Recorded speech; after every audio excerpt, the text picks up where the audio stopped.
Yeah, Scuppy Right. I forgot to click It's the just thing. because he's so stealthy. Since when is our unstealthiest guy stealthy? That's what he wants you to think about. Yeah. He's got invisibility as well. Fuck. No, he just stands up like against a tree and just blends in. Yeah. Hey, that's racist.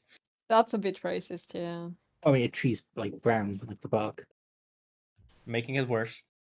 It was more a joke that like his attempt at like pretending to sneak would be to stand there motionless pretending to be a tree. I mean, that's like It's like low fucking, intelligence sort of thing. That's like Guardians of the Galaxy, right? Yeah, It's Drax, yeah. Does anyone remember where exactly we ended up at the end of the session? I believe we just I think we went back to Long Rest after meeting the druids or something. We just left the druids. We're still walking. Yeah. We're still in the forest, walking out of the forest. Okay, right. So, with that said, last we left off, our unlikely group of adventurers that banded together and saved an entire town from demise were taking a well-earned rest and suffering from whatever exhaustion comes after a incredibly intensive battle.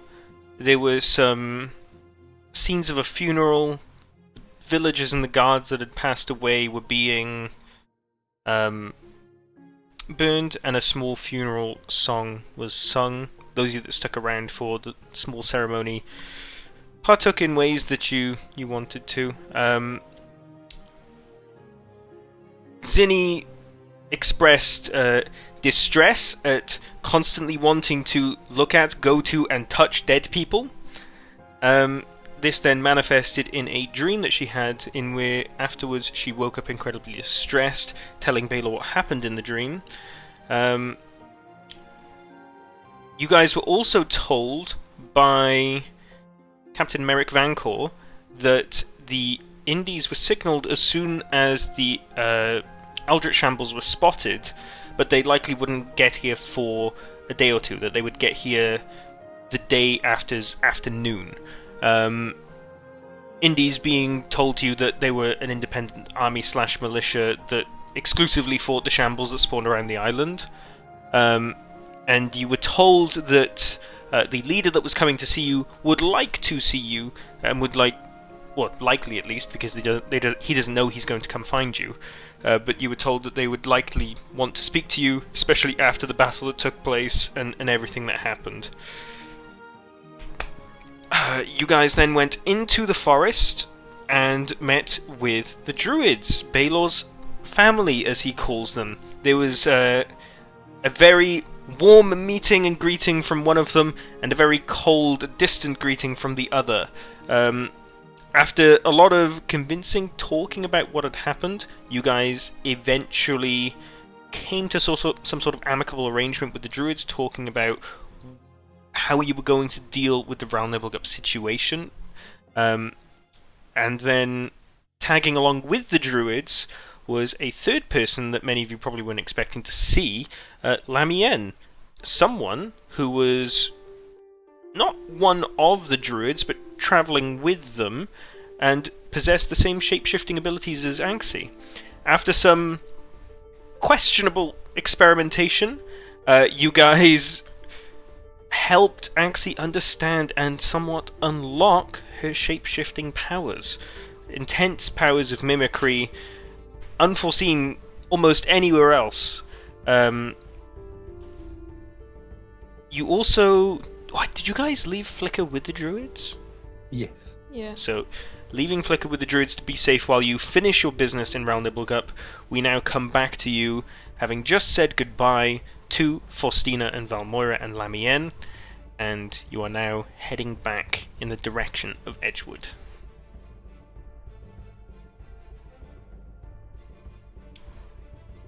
Would anyone like to discuss anything that's happened before we just fast forward back to Edgewood? Quick one. Did we ask the guy how he contacted the militia group? You did not. Okay. But Dex Are you did mention the sure? Sending stone. Yeah, you mentioned the sending stone that they use once per day. Did I? Yep. Did I say that to you in session or out of it?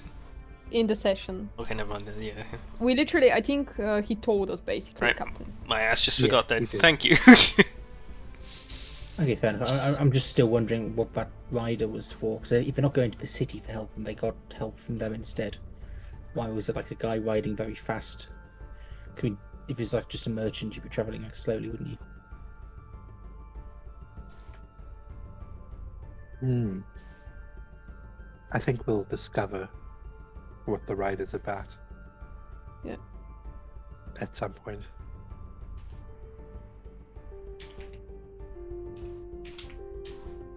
All right, so we're heading back to Edgewood.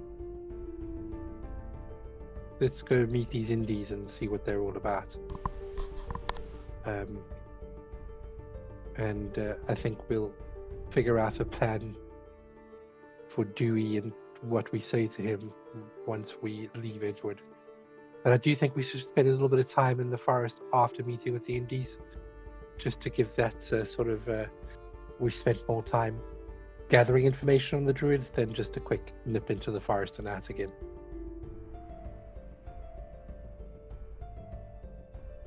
What do you guys? I guess we could see if there's like any jobs to do in the town as well. While we're here. Yeah, we could chat with the mayor. I can't remember his name. I've got it written down there. Something with an F. Friedrich? Yeah, Friedrich. Yeah. Yeah, Anatoly might have my jewelry ready. I said What? Anatoly might have my jewelry ready. That's Yeah, another place. Cedric. That's the city. we will be going back there eventually, so you can go and see Anatoly. I'm Very also character, guys. Sid, I'm also thinking when we go back to the city, it might be worth you looking for a big battle axe chopper. What? I like my stick. You can keep your stick too, but I think the chopper will help you just chop down more enemies quicker. Can I put the mandible on it? Sure. I'm sure you can. Yeah, I mean, think of a chopper as just a stick with a big bit of metal on the end, and Yeah. a mandible strapped to the end as well. Okay. Yeah, no, yeah. Okay. I'm keeping the stick though. You can absolutely keep the stick. Thank you. And thank you, as if it's not your Real stick. thank you. I mean, if it's a very good stick, you might even be able to get a blacksmith to put the axe head onto the stick to make that the axe rather than getting a separate axe. Now we're talking. See, We this can is why I actually- like you. We can actually test whether it's a good stick. I can cast Firebolt on it. And if it sticks, then it's great. No, don't do that to my stick. What if an enemy does that to you? And you basically lose your weapon? If an enemy does that to it, I fucking kill him. Good thing we're friends. Yeah, I mean, True, knowing yeah, we are. Cedric, he would just pick up the chunk of metal on the end of the axe and be whatever casted the fireball to death with it, without the stick. Alright, well, as long as I can keep the stick and the mandible, I'm happy. And no fireballs. Yeah, sure. Alright, little lady. I used telepathic speech on Cedric. Just one little firebolt. Just one. Am I dreaming again? Is it a nightmare? I'm sure if you pay extra as well, you put like a fireproof coating on it. Or fire resistant at least.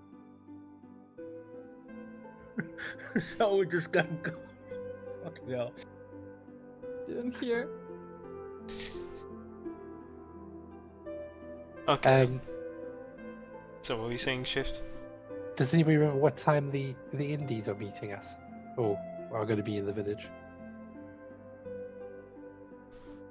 Did the captain say it was in the afternoon? Genuinely don't remember whether it was morning or afternoon. But they just said to not leave. I don't remember them saying time. They just said the next day, basically. I think. All right. I mean, considering it's a militia that is coming to fight what they presume to be a fairly large group of horrors, it should be pretty obvious when they turn up. I would imagine there's going to be a few of them. Yeah. Yeah.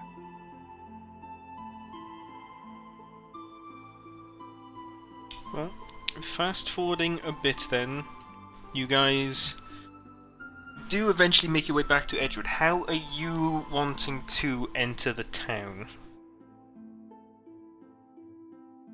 I'm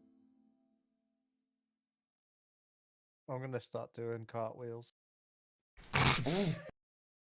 Before we enter the town, I just used disguise self to look different. I just used my shapeshifting to look like Andrus.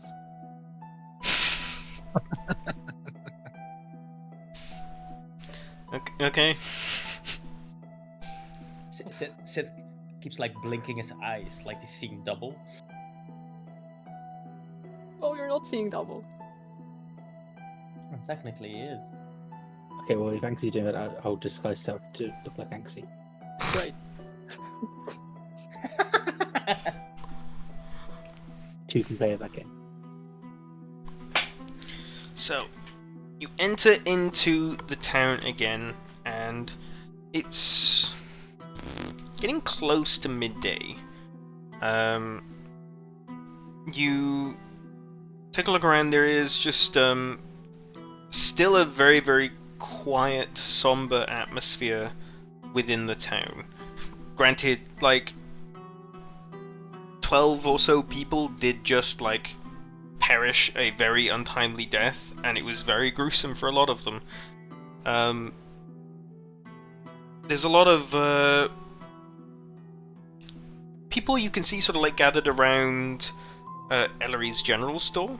There's people sort of like hauling some of the debris out. There's people looking around and sort of prospecting the building and taking like an eye of like how much materials they're going to need to like patch the roof back up.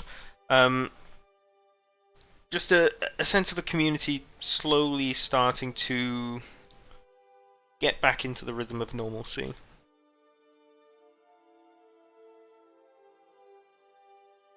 Do we see Captain Vance go anywhere?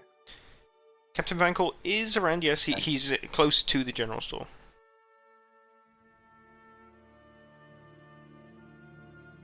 Let's go chat with the captain, see if he knows when the Indies are coming. Alright, so you're approaching him?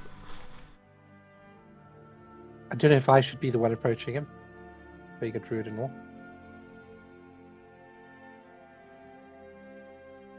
Who's gonna go talk to the captain then? Sounds like a job for Zinni. Alright, let's get the professional yapper out to do all the Yeah, yapping.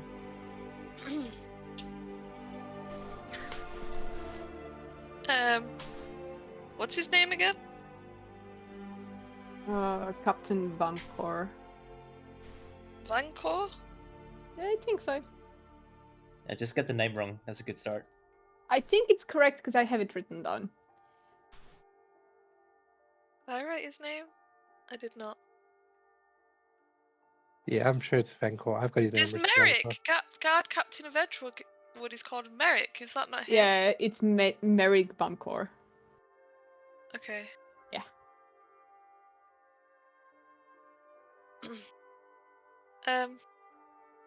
Hello, Captain Merrick. Oh, yes, hello there.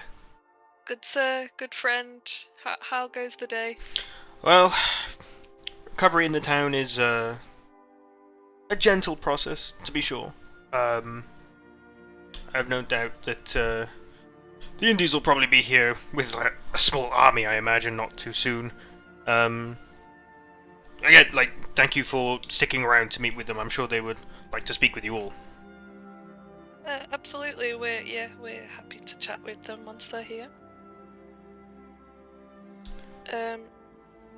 Do you perhaps know if anyone is looking for any help whilst we're here?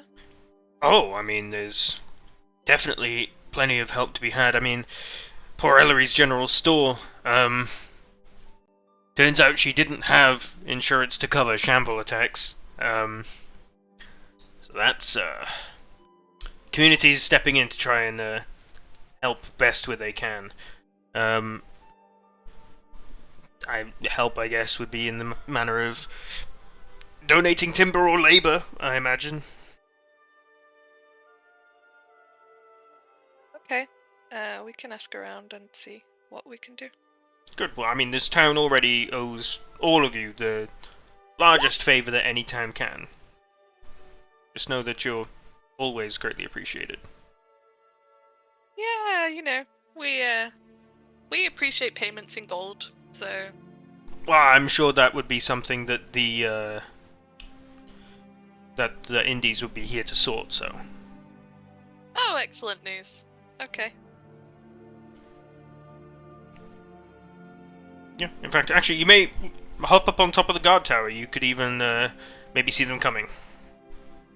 He sort of points in the direction. It's like a bit further down. Like, if you remember the big square of Edgewood, it's like 2 doors down from the general store was a guard tower that sits about like 3 stories tall, just a big cylinder, more or less, that operates sort of like as a barracks within this small town. He shows them up. I can. I'm not sure if there are still dead bodies all over it, but you can ignore that.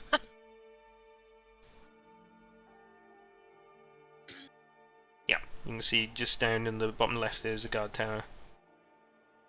I will just mention both horses have nerves of steel. They haven't moved at all. Ah, well, nobody Is it asked the about blue, them in the moment. blue one? Yeah, that's right. Okay. Cool. And Zinni's allowed to climb the guard tower?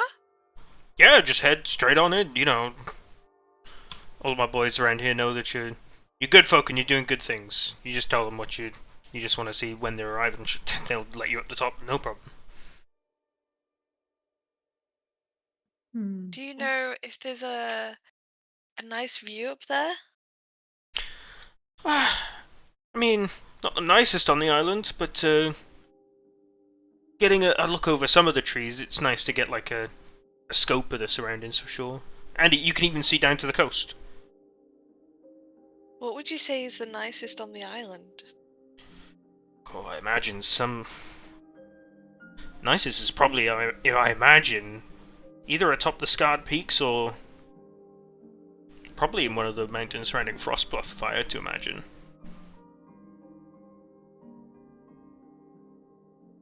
It's been a while since I've been in the north. Oh. Are you from the north? No, I'm from down here. I'm from Southport originally. Been a member of this guard too damn long, though. I'm just chatting. I'm from the north.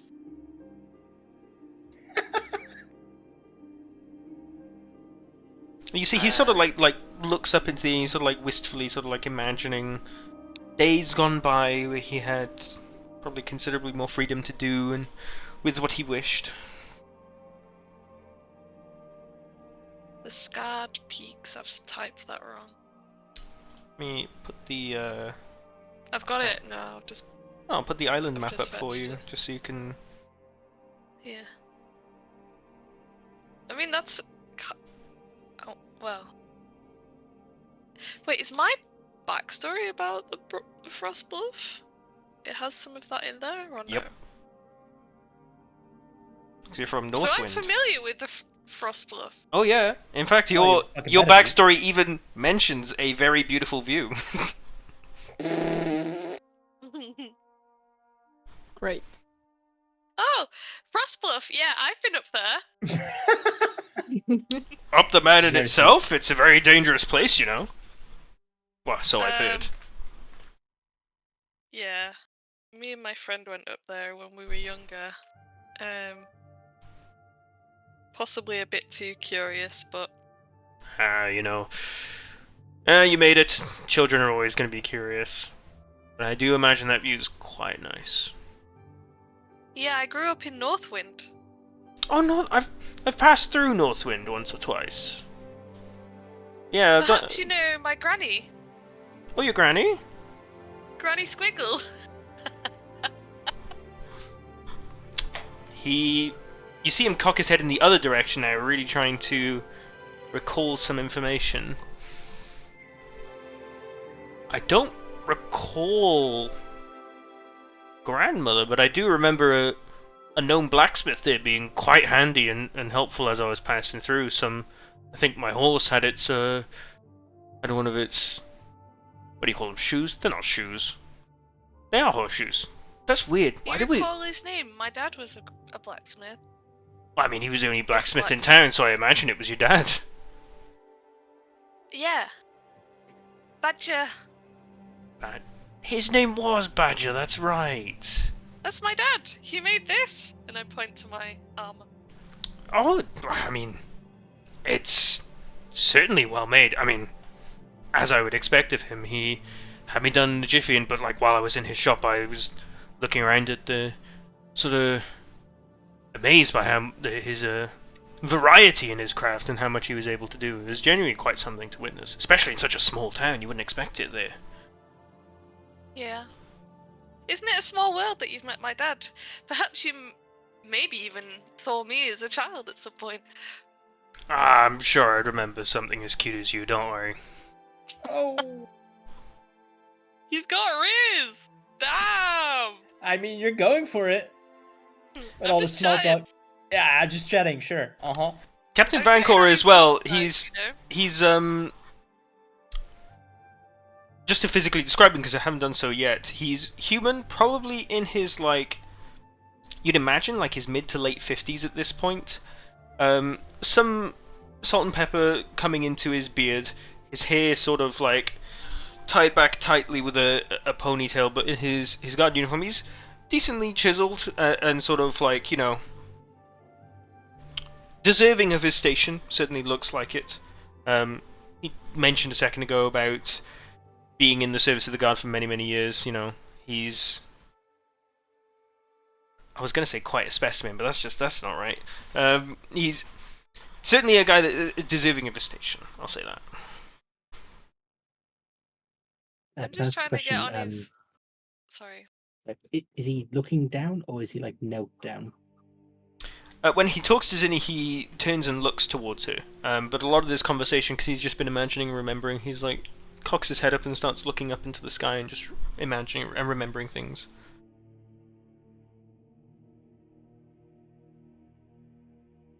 What's the word? So I'm trying to get on his good side because his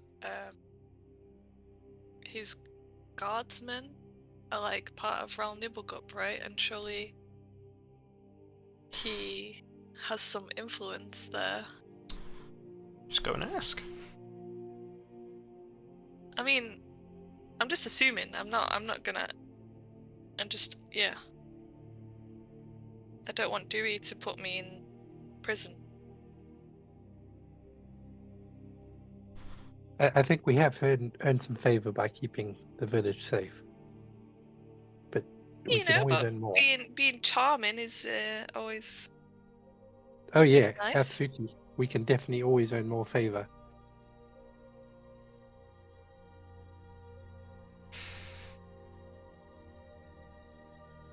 Sorry, lost in Okay. thought. But yeah, like I said, the island owes you a great favor. It's, you know, truly amazing that you happened to be here in the nick of time. Edgewood wouldn't be around if you can weren't. thank Sid for that, and I point to Sid. Oh, big man. It's confused.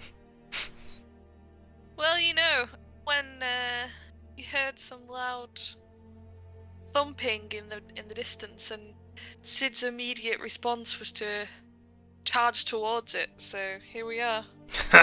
A man after my own heart. Thank you. Yeah, it was totally intentional. He comes over to you and just sort of like grabs your forearm and gives you like a shake. I He's just firm shake back. he's slightly shorter than you, but still pretty tall for a human. I take in his height. I respect it. Gives you a smirk and turns to the rest of the group. Who's like, I'm holding his arm though. I'm still holding his arm. he just tries to turn. He just pats your hand and sort of like tries to like. Sorry. No one ever shake my hand before. Sorry about that.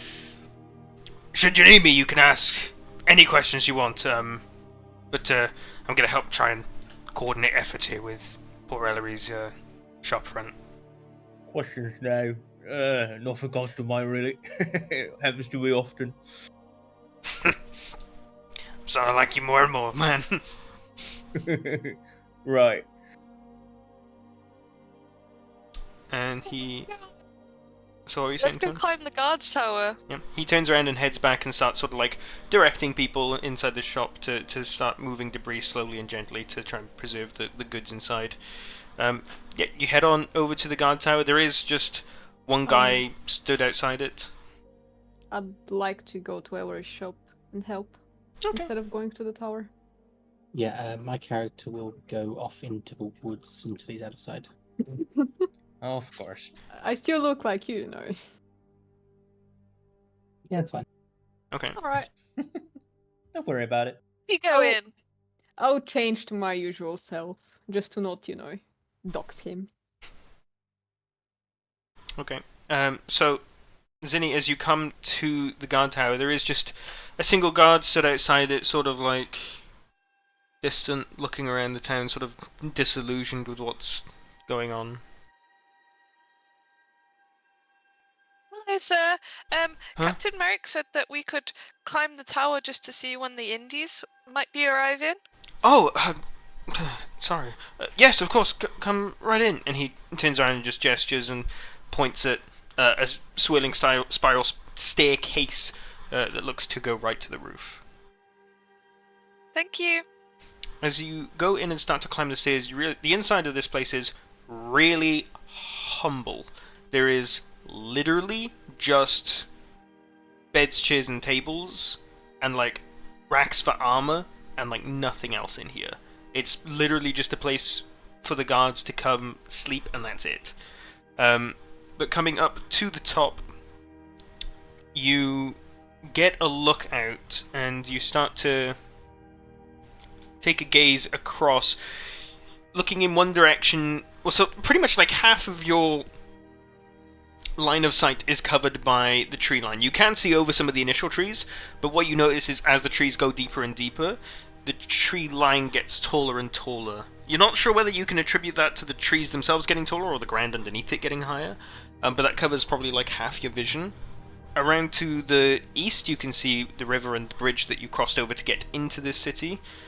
Looking down south and just looking over sort of like the tops of the houses here, you can see a big port city down on the coast, a considerably smaller city to the slight west of that, and then everything else that you can see in the remaining bottom left quarter of your 360 range of vision is Espark Hills, a place that you've traversed through. You see a couple of the ruins dotted on top of the hills. Roll me a perception check.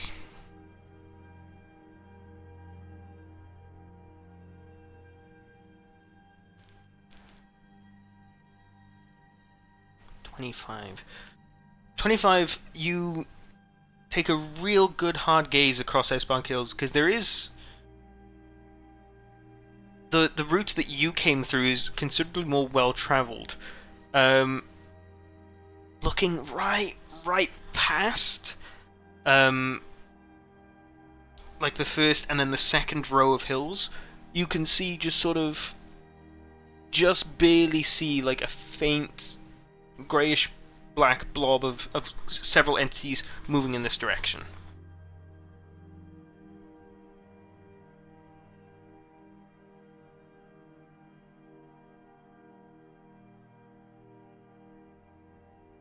So yeah. We see a block of men. It's given the sheer distance, it's really hard to make out. You can make out the fact that this is like a unit of people, like several people or several figures traveling together, but you can't make out at all what exactly they are.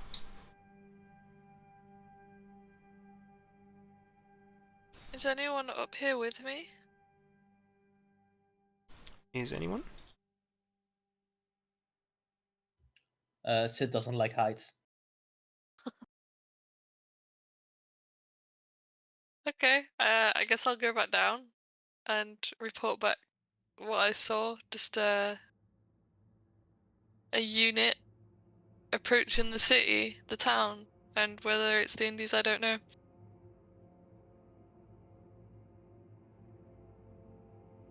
I hope it's them, so we can get this done with. I mean, speaking out of character, 'cause my characters Mhm. wandered off. How far away were they? Roughly. From what you could estimate with that perception roll, probably like 4 hours if they're like walking, or if they're moving faster, maybe less than that. Well, definitely less if they're moving faster, but you know, you get what I mean. Andros, what are you doing over in the forest line? So I'm just heading far enough into the forest to be out of sight of like anyone. Doesn't take long. The forest is very dense.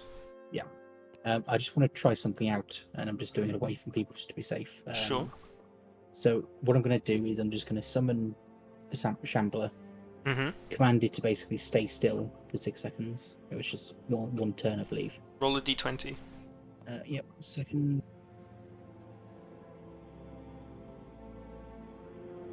15. As you command the shambler to stay still, you watch it sort of like hear the words that you say and like resonate with them, and just sort of like stand still, motionless, just staring in a direction. While it's saying that, I'm just like, I'm going to see if there's any, anything I can spot that's different with it. If it's changed at all. Like, obviously, it's like slightly random. Yeah. like So previous every ones. time you summon the shamble, it's it like- is different. Initially, Is there like anything noticeably different about it though? so, the one thing about this shamble is that the legs look a little thinner towards the bottom, and the like thighs get quite muscular. The arms look a bit longer than you normally have seen, but their chest looks quite chitinous and sort of like bulky. Like you could like knock on it and it would make like a knocking sound. Their head is this sort of similar shamble that you've seen, where it's just piercing purple eyes, with just like the bottom half of the face being nothing but tentacles, and the head elongated and extended towards the back, sort of like Alien, but like not sticking out that far, like just like Okay. What I mean though is like, does it look stronger or weaker than normal, just on average sort of thing? Obviously, it looks different. Just it thinking in general terms. looks about of the same levels that you've seen before. Okay, I then dismiss it and head back into town. Roll me one more time before. A D20. Yeah. No. So as you are inspecting it, your commands do not last long. They're like a turn of combat, which is 6 seconds. So while you are investigating it, and you fail on this D20 roll to command it, it is going to lunge at you and take a single attack before you can get your bonus action to dismiss it. Yep. Love it. Dax looked excited then. Let me see, what were their stats? That's a 14. And 14 does not hit. So as it like sort of stumbles and lurches towards you, it takes one of its big arms and just and tries to like windmill swing down on top of you, and as you sort of like slightly dodge out the way, it thumps it into the ground. It is your turn, I guess, I then dismiss it. and you dismiss it. That's why I did it outside of town in case that sort of thing happened. Yeah, makes sense. Well, also summoning Shambler in town, I don't think. Yeah, I mean, also, yeah, with an army that's designed to Sure, fight him, like, sure. it seemed like a good idea to be out of the way. I then head back into town. Okay. I get rid of my disguise as well. I no longer look like Angsty. I just look like a random other person. Okay, just like someone that you've seen in a Generic, different. nondescript. Yeah. Yeah. Somebody I saw on the market or something. Okay. Oh, excuse me. Was there anything else that anyone was doing specifically? I was helping Ewery. You were helping. Roll me a strength check to see how you're helping with this debris. If you're Well, I was gonna ask if there is any labor work that doesn't require much strength. But sure, I can do that. right now, what they're currently doing is just getting the debris out of the building. Alright. You want a regular strength check?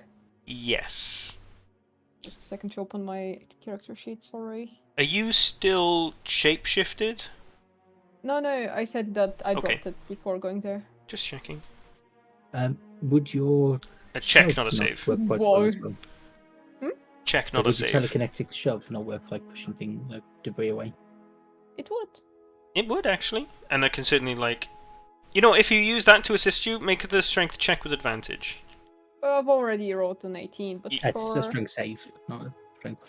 Oh yeah, I'm blind. Sorry. What is it? Oh, that's why I'm stupid. Yeah, you just click the strength itself No, on the left. I know, not the save, yeah. but I closed my character sheet after. Oh.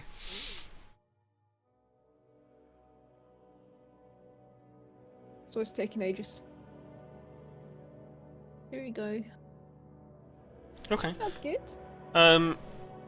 Summoning a large amount of strength from somewhere, you, in tandem with using your invisible mage hand, seem to lift objects that even the bulkier men in this building are struggling to, and you sort of just waddle with this big lump of wood and just haul it out of the building and just dump it on the pile where everyone's sort of dumping it. So damn strong. Anything else going on for the time being? I'm gonna say I'm helping as well. I don't want to stand around doing nothing. Okay, strength check from you as well then. Yeah, I'll help out as well. But I'll wait after as well. If everyone's Oh, helping, yeah. then I'm not going to require checks from everyone. I would Yeah. say once Zinni comes and gives you the report, you all sort of join in and start to help. So with I enough do roll time, just because it'd be funny. go Okay. go for it. We're not going to do a good one.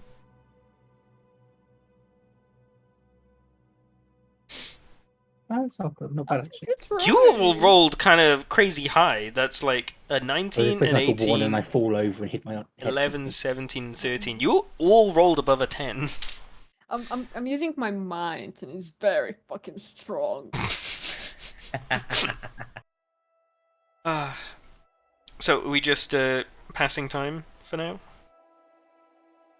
Yeah, I just want to say to Zinni, Zinni, when you speak to the captain again, he did say he's going to put in a good word with the other captain and with Dewey about us. Could you maybe ask him to also put in a good word with the Adventurers Guild? See if we can get some good jobs out of them. Okay. Thank We'll you. have to tell him a name if we haven't.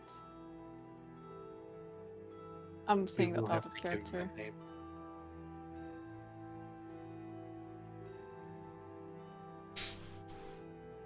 Okay. Are you gonna go and speak to Captain Vangor again, Zinni, or are you just passing time now? Passing time. Okay. About 2.5 hours pass by, and you hear a call from one of the guards at the top of the guard tower. Captain Vancor! Indies are approaching! Thank you, man!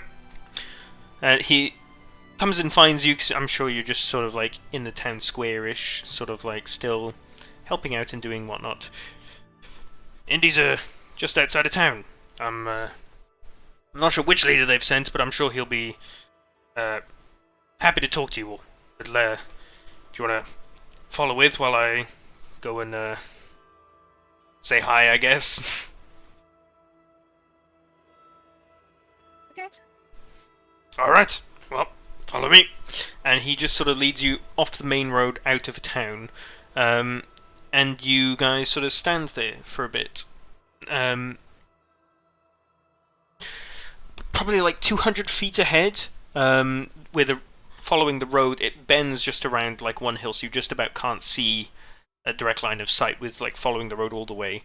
But after 10ish minutes or so, a group of 15 people clad in a sort of like dusty black armor,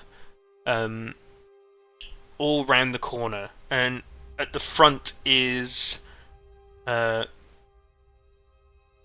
a younger and considerably smaller person. Definitely some kind of like halfling or rogue, halfling or gnome, sorry. On the shorter side, leading the charge. These people look focused and ready for battle. But after they see you guys sort of like stood at the front and like Captain Vancor waves at them, you see that their pace slows a little. They're not like full on sprinting anymore. And they just jog up to you. Captain Vancor! It's nice to see you! I assume all's well. Yes it is. These adventurers were thankfully passing by and managed to stop the terrible forces. I'm sorry for pulling you out this way, but I figured given that they've saved the town, you'd likely want to speak to them as well. Sure, definitely, yeah. You hear this big bellowing voice coming out of this tiny little halfling gnome, whatever he is. And he's sort of like, go on, men, you know what to do. Go see the people, make sure they're okay. It's like, the attack happened, yesterday morning. Not slighting you or anything, but, had these guys not been here, there wouldn't be a town for you to come find. It's like, yeah, I know, it's kinda hard. Being so far away, we usually patrol on the west coast, you know how it is. I fucking hate this guy already. But, introduce me to these people. Who are they? Oh, these are... Oh, what was your name again? Fuck. And he Oh. turns and gestures to you. Our group name? Oh, here we go. We don't have one. Are we sticking? Well, Anxie wants Anxie, yeah. One of the natural ones. Let's stick with that one. So out of character, what are like the main contenders? That Yeah, we do yeah, that poll? To be fair, I'm fine with the others as long as we don't like a Flicker's name or any animals' names, because in the end of the day, it's our adventurer's name, and it has to be I agree with that. Yeah. I do. representative of us. Yeah. Not, Okay, so Anxie hates dogs. Okay. No, but like. Sure. Yeah. even Let's the keep su- that as a like, narrative. Even the suggestion I had with like druids, dragons, and dysfunction. It's fine. Yeah, but no one fucking Well- calls their group that. You know what I'm saying? Exactly, because you also some people don't like droids and dragons, and we wouldn't be really met with okay, we should probably talk with these people, Oh. right? They would be rather Have you guys seen any dragons yet? no. Well, We've small seen, like, dragon, two the pseudo dragons. yeah. It's close enough. No, Oh, but that's like, right. but okay, so like if you go from RP standpoint of view, like I had a suggestion like the Verdant Vanguard or something. I'm not saying we should do this, but that kind of makes sense, right? Like Yeah. it's kind of like Fox Machina, you know, like for the people, whatever the fuck. You've had quite a few names that would actually work. But Yeah, think we should maybe do something like that. Natural You know, like ones. yeah, Yeah. but the Even- natural ones, you know. I mean, another good one I quite like is the Wanderers. In fact, when you put people in game, it would be the Wanderers, but obviously, first it's a pun. In fact, yeah, the Wanderers. I like it this way, but Okay, but then I would say we go with Wanderers, but then I want something next to it still. What kind of Wanderers are we? Because the Wanderers can. let's. It's just like, who are they? Yeah, they're strangers. You know, they're strangers. The unlucky Wanderers. Nah, that's No, but that's we're not- pushing it. Right? Like yes, we are with our roles, but like to the RP world, they need to call us something. If they're calling upon, let's say some blight is happening and everyone needs help. Yeah, let's go upon the unlucky wanderers. Like no one says that in that world. You know what I'm saying? Like it needs to have like a ring to it. Currently, we're the heroes of Edgewood because we've helped them twice. We've Well- saved their city, and we've also The edge dealt with the lords. spiders. Edge wars. Sorry, sir. It seems they haven't figured out what their group name is going to be yet, but No, some it's young still budding like adventurers. Please give us a minute. You Like, guys have had several weeks to come up with names. and we've been Yeah. trying. I agree still on like it, the so- idea of just telling a different person a different name each time. That But Dex, that just means we care, right? Yeah, I agree with Cedric about the name. It needs to be a heroic name. That it's Uh, not like particular to something. Like the Yeah. Edward hero is not gonna work. Yeah. Like we're not from here. Right, like the friendly wanderers. Or just something with How old?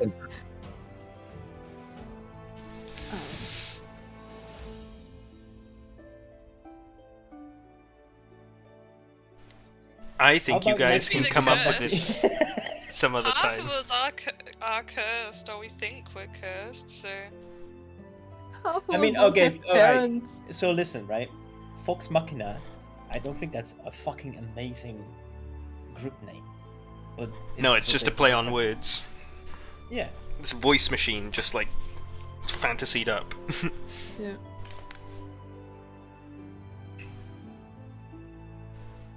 Same as the Mighty Nine. I mean, 99 was just them making Basically- jokes about German accents. Yeah, and rolling 9 a lot. Yeah, lots of lines. I don't. I'm not too fussy on a name. I do want like a name that sounds kind of heroic. But Okay. something that's the fun is good. So the Wanderers with something in front of it is pretty cool. I just don't know what to put in front of it that makes it sound a bit heroic. Yeah. So how about the Wanderers as a placeholder for this week? And we retcon in the proper name next week once we figured out what goes with the Wanderers. Yeah, And next if, week. if Dax allows it, we Mhm. would have said it now, you know. Oh yeah, I would, like easily. We can, like that's a fine Okay, retcon. lovely. Everyone's fine with that? Yeah, we'll set up a committee and come up with a proper name. Wayward Wanderers. Wayward Wanderers. Can you imagine me saying that as Sid? It's fucking hilarious. Yeah, please let's do that. The Wayward Wanderers. Yeah, that's a good one, Wanderers? I'm okay with that. Yeah, I like that one. Oh god, okay. I'm so gonna fucking fuck with that. Is everyone happy with that one then? Sure. What does Is wayward anybody- mean? Like lost and out of place. That is actually very fitting. Difficult to control or is. predict because of willful or perverse behavior. Oh, that's so fucking good, actually. Works.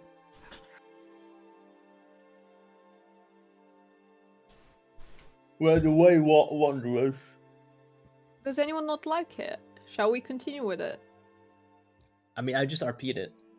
I mean, let's continue it as a placeholder, and if people like object to it, we can discuss it later. We can always change it. We yeah. can always change it. But I do like it. I think it's funny for Sid to say it, and I do think it's fitting for what we are. I think every time somebody asks, it should be Sid who says it. Oh lord. Yeah, Alright. but let's try to pick one name today or like before the next session. Wayward Wanderers, we stick with it right now. This session, we can always change. Great. We have a whole week to change our mind. All good. The Wayward Wanderers. All right, go play that annoying character that you were doing. Yeah, you heard the Wayward Wanderers. They came in, happened to be traveling through in the morning of the attack. Thankfully saved many lives. Some lives still lost, but yes, nice to meet you all. Pleasure. And he walks up to Zinni. You'd be close to the front. This guy comes up and shakes your hand. He's only a little bit taller than you, like very slightly. But you see, this dude is like quite hench. He's sort of like got the armor that he and everyone else wearing are sort of like black strips of like some kind of metal that's been bent around like their chest. Their arms are like free, so it's just a chest piece and then sort of like legs. He's got like a sword and shield on his back that you see. He's like, "Hey, it's nice to meet you. I guess I owe you a great favor."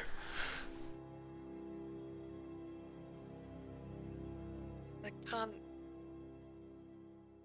This accent's really distracting me. It's so good. It's so fucking good. So, you just happen to be traveling through, huh? Fucking hell. Yes, we you know, words traveling. Yes. Cool. All right. Nice. Let's go into the town. I want to see what damage there was. You know, just so I can report it back to my seniors and that. What kind of haircut does he have? It's like Uh-huh. short back and sides. It's like very, very Have standardized. you watched Red Dwarf recently, Dax? No. Okay. Is this a character that basically is just that? What about his facial hair and his eyebrows? No facial hair, eyebrows, similar light brownish color as his hair. Small-ish eyebrows, but like to the point, I guess. They're just like. Fucking knew it. Fucking knew it. And you mentioned he's a gnome as well, short. Oh, man. On further inspection, he's a halfling. Like once he's come close to you, you sort of like catch this about him. The others that all ran past you, they were a variance of humans, half-elves. There was a couple dwarfs. There was one dragonborn. As you guys turn and start to walk into the town, he's like, "Oh hey, turtle! I know one of my friends back home is a turtle. Do you know a guy by the name of Robert?" They all know each other. "Say, Mr. Turtleman, what's your name?" "Guy, Guy!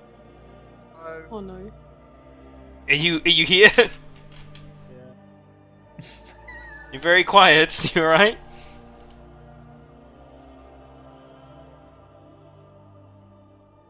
Tony, is this man okay? Just instantly goes to her to check. What do you want? We're playing the game, man! That was in character, I think. Because I can't get involved in this. Why not? I mean, I just feel I can't. It's just a bit of talking. He's trying to talk to you.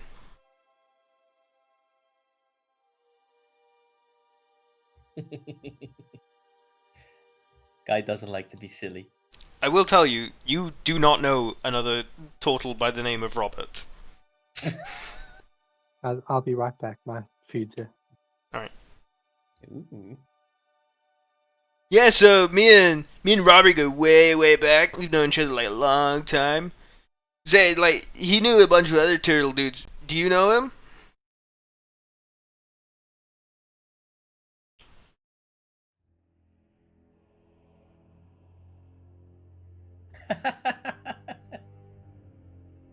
Alright, cool. Well, anyway, my bad. Big orc guy.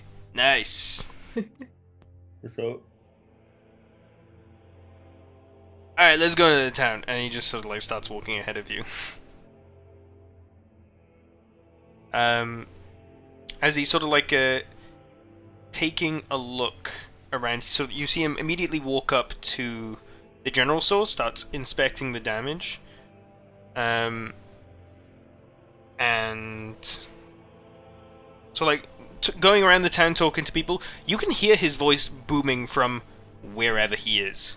Like even when he like walks out of line of sight, is like it still sounds like he stood right next to you. He's like, "Whoa, so you lost your mother?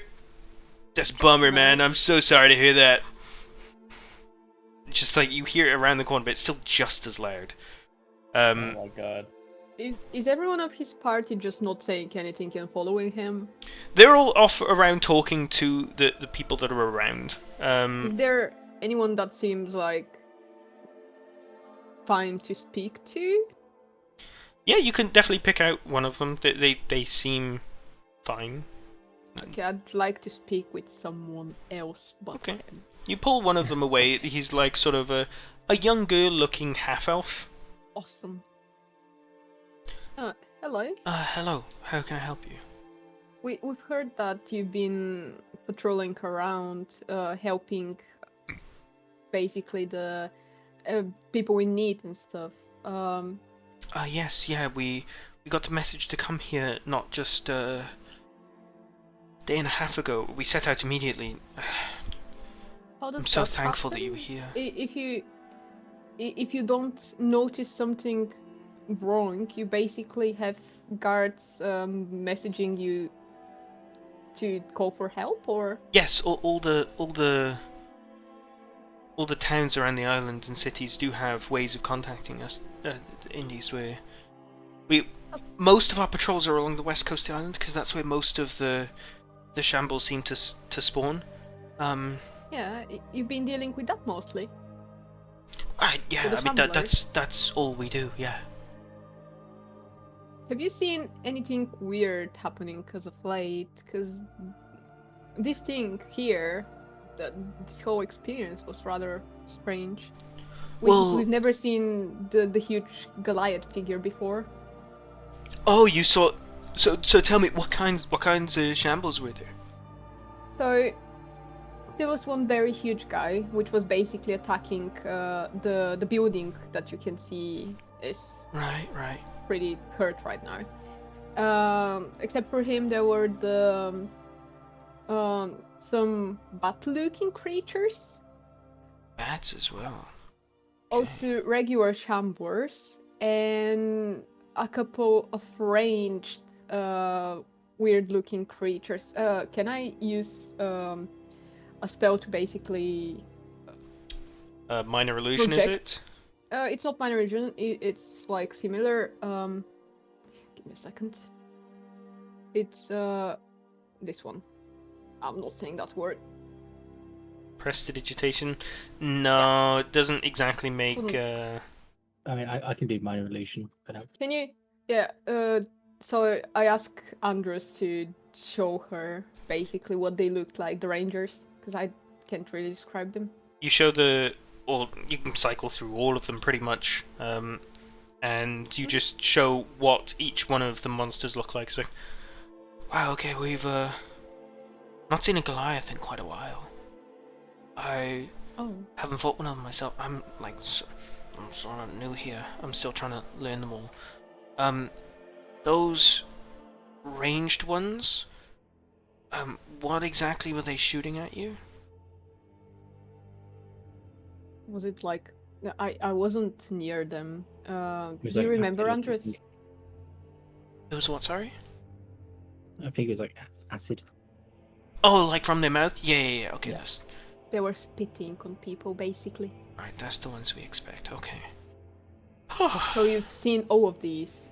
Yeah, Well, not we've you seen them all before. personally, but your Yeah, I mean party. the indies, the IID. You know, we've seen them before.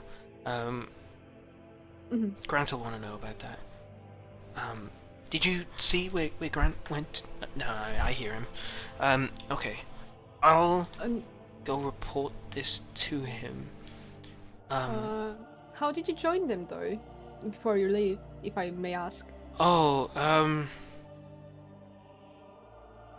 well, you know, I'm half elf, some, you know, meant to be from Relvin, but my blood is tainted, you know, so, you know, wasn't exactly, I didn't like the life in the settlements outside, and the IID was the most comfortable way I could live, as strange as it is. Even with my limited combat abilities, I'm still helpful to them, you know? How do you help? Why are they limited? Oh, I can be like some sort of like a field medic and a cook. I can still like, you know, use the sword and shield, but I'm not going to that's be so like cool. right on the fronts, you know? Do I buy it? Everything she just said to me. Roll an insight check.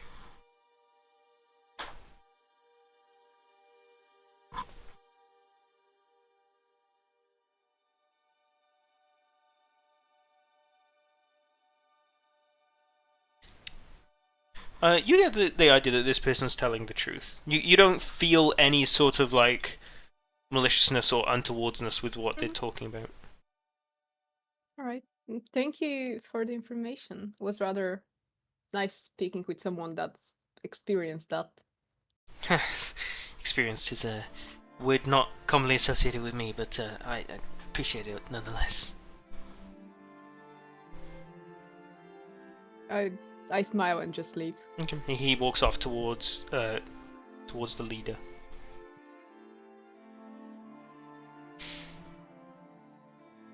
you guys reconvene in the center of town. You see as the indies sort of like distribute around the town. A bunch of them like help out with prospecting, like how much it'll take to repair Ellery's general store, and just sort of taking accounts from people about what they saw, and trying to.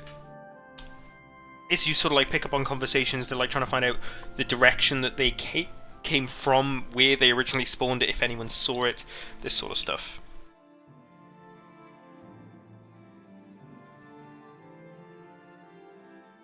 So back in the center of the town, is there anything you want to say to each other, or you want to... What's going on? This half-elf cook dude, what's his name? You didn't ask? He's off now in the crowd somewhere. Wasn't important. He said some things which aren't interesting.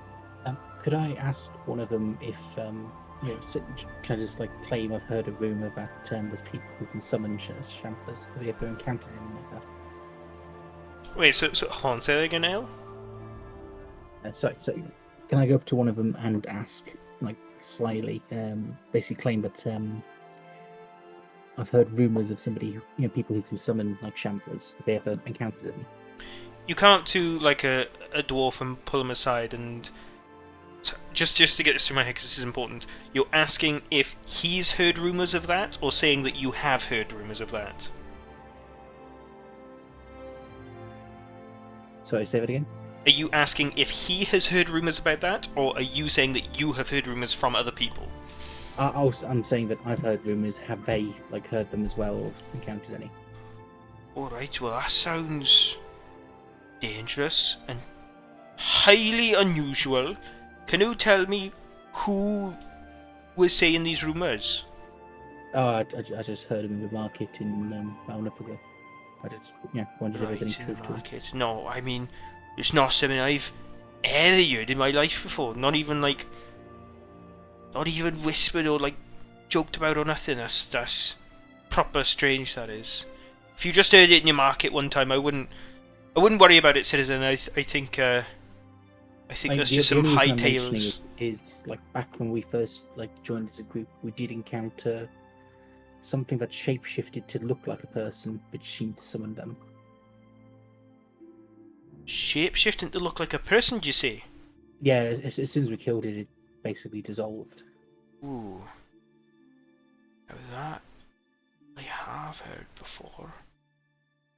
Give me a second, I just need to... I need to go talk to Grant about that. I'm sorry, but I gotta run that up the chain first before I just, go yapping my mouth off. Yeah, it's fine, we can wait. Alright. Are we all together? Now you're all together in town.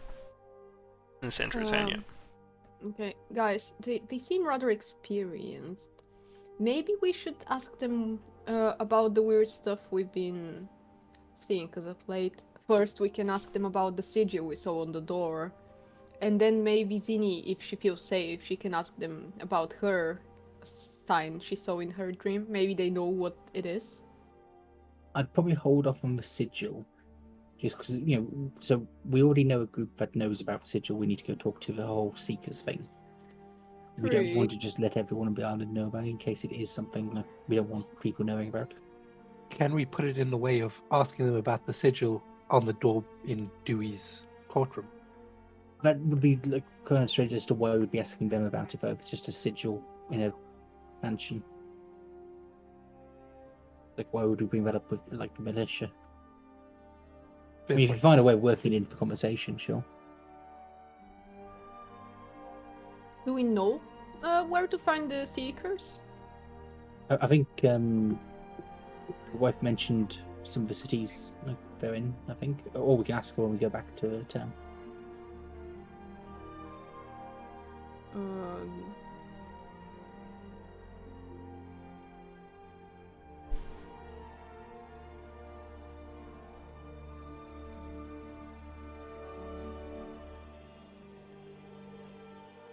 The Adventurers Guild might know something about the Lost Seekers. We could try that then. So back in a second, we just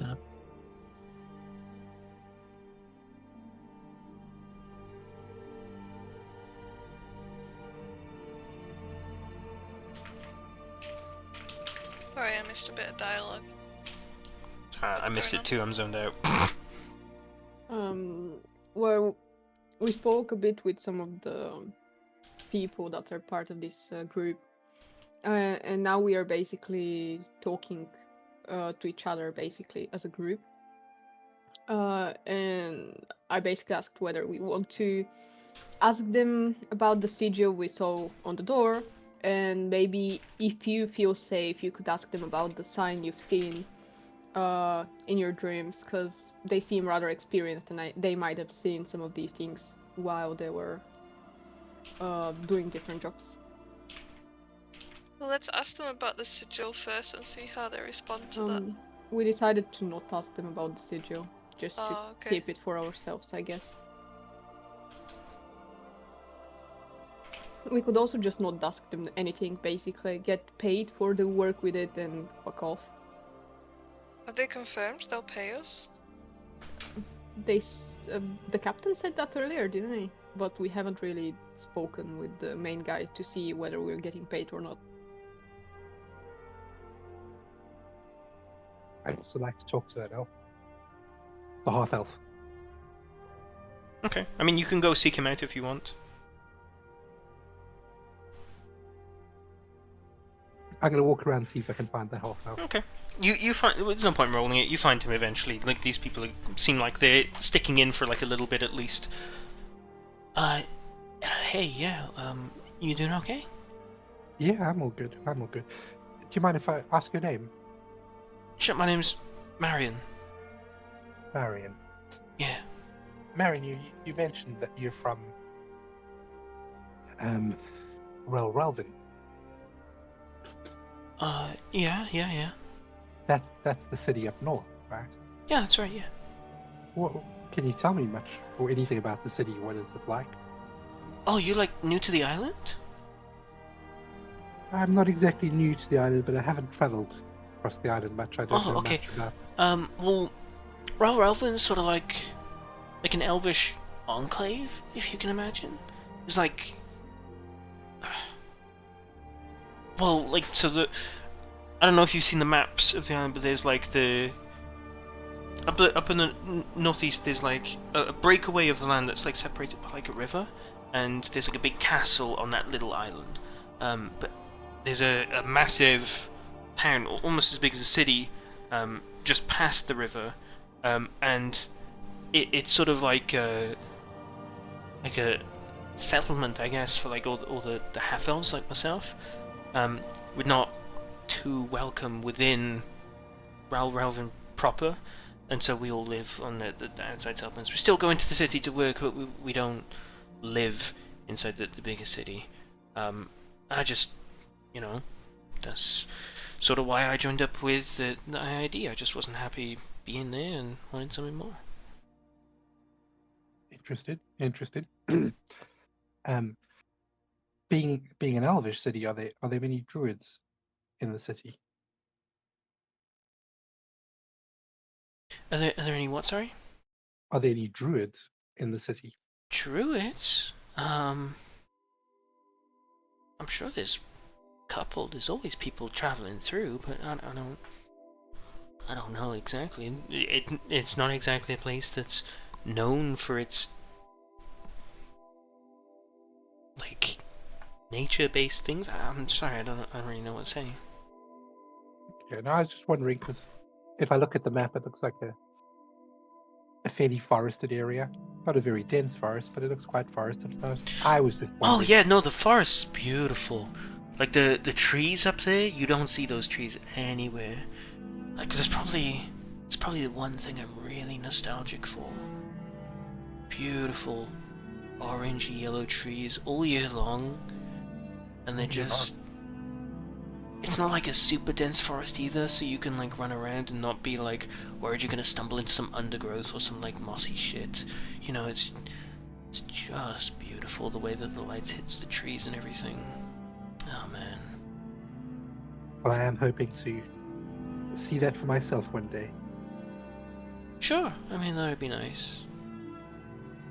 Thanks for your time, Oh, Aaron. wait, hold on. Yeah. If you're gonna be heading up there, even if it's not soon, would you mind taking something with you and giving it to my mother? Maybe. Absolutely can do. I can't say how long it will be. Oh, it's before we head it's up okay. there, I just, I want to. Hang on. And she sort of like reaches into like a little sort of like side bag that they've got and pulls out like a little folded piece of paper. I've just been like writing letters and like I don't often get opportunities to send them. Could you give this to my mother? Andy, what's your mother's name?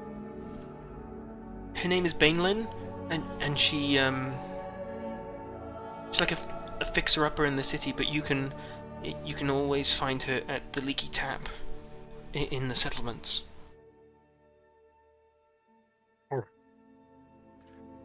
As soon as we do make our way up there, I'll seek out Ben and make sure she gets the letters. Cool, and tell her I'm doing okay, because I'm sure she'll ask, but like, I'm just happy for her to read that letter.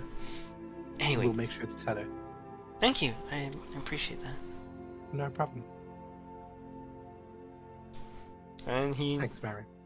Thank you. They head off and start to carry on with the work that they were doing.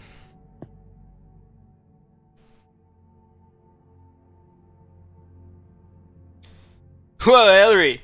That Goliath did like a number on your building. That's fucked up. You say you didn't have insurance either? That's crazy. Why wouldn't you get shamble insurance on Valverkill? That's crazy, man. Grant, shut your mouth. Don't need any more from you. Already doing shit. And she gives him like some daggers for eyes, and he just sort of like, whoa, cool it, chick. I'm just trying to help. Anyway, here you go. And he sort of like reaches into his bag and throws her like a little purse, and you hear it jingle. It's just like, hope that helps fix that, Anyway, good luck to you. It's nice seeing you again. Yeah, you too. And she sort of like starts like deliberately not looking in his direction anymore. And he Understandable. turns around and starts to walk back to your groups. So, I heard you guys put up a pretty good fight. Big man, I heard you knocked that big giant Goliath on its back. Yeah, what's nothing? There's nothing, brother. Those things are super tall. They're like 3 stories or something. Well, put it like that, it was pretty fucking awesome, you're right. Yeah, it would have been sick, dude. I would have loved to see that. Anyway, my name's Grant Bellows. It's totally awesome to meet you all. I hope that, we come across each other again. And maybe even, if you're so good at killing shambles, you want to join the IID. It's a pretty sick life, killing monsters all the time. What? Yeah, dude, that's like all we do. We like patrol around the west side of the coast on the island here, and we just kill fucking monsters whenever they show up. We're pretty good at it too. Well, you must have showed up, but you weren't here. No. So like we're on the west coast of the island, and like our troops all got these like cool sanding stones, and he just whips one out of his bag and just shows you like a stone with like a little painted swirl on it. So whenever like one of us are close by to like an accident or an incident, we just show up and we kick some fucking ass.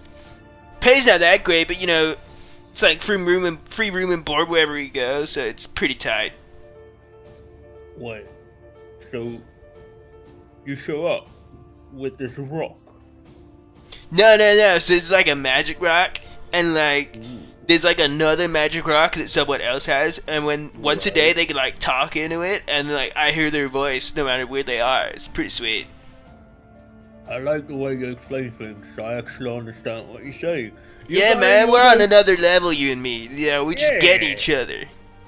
I like you, little mate. You got any of those rocks? So you got a rock for me. I like magical rocks. I collect some rocks myself. I got quite a rock collection. I would love to give you one of these magical rocks. The problem is like I really need these to do my job, and like I can't just go give them away whenever I want, cause like if I don't do that, then like people are gonna die, cause I don't have them around. Right. Oh Well, my god. yo, bummer, man. That's a bummer, yo. Yeah, dude, it's fucking sucks. People die, and I'm like not there to save them. It's like awful, man. You want to Being at people's funeral, like I've said a couple of things at people's funerals sometimes, and like I always see people crying in the crowd, and it always makes me so sad, man. Well, yeah, people crying is sad because it's sad. I get it. I get it. Yeah, man.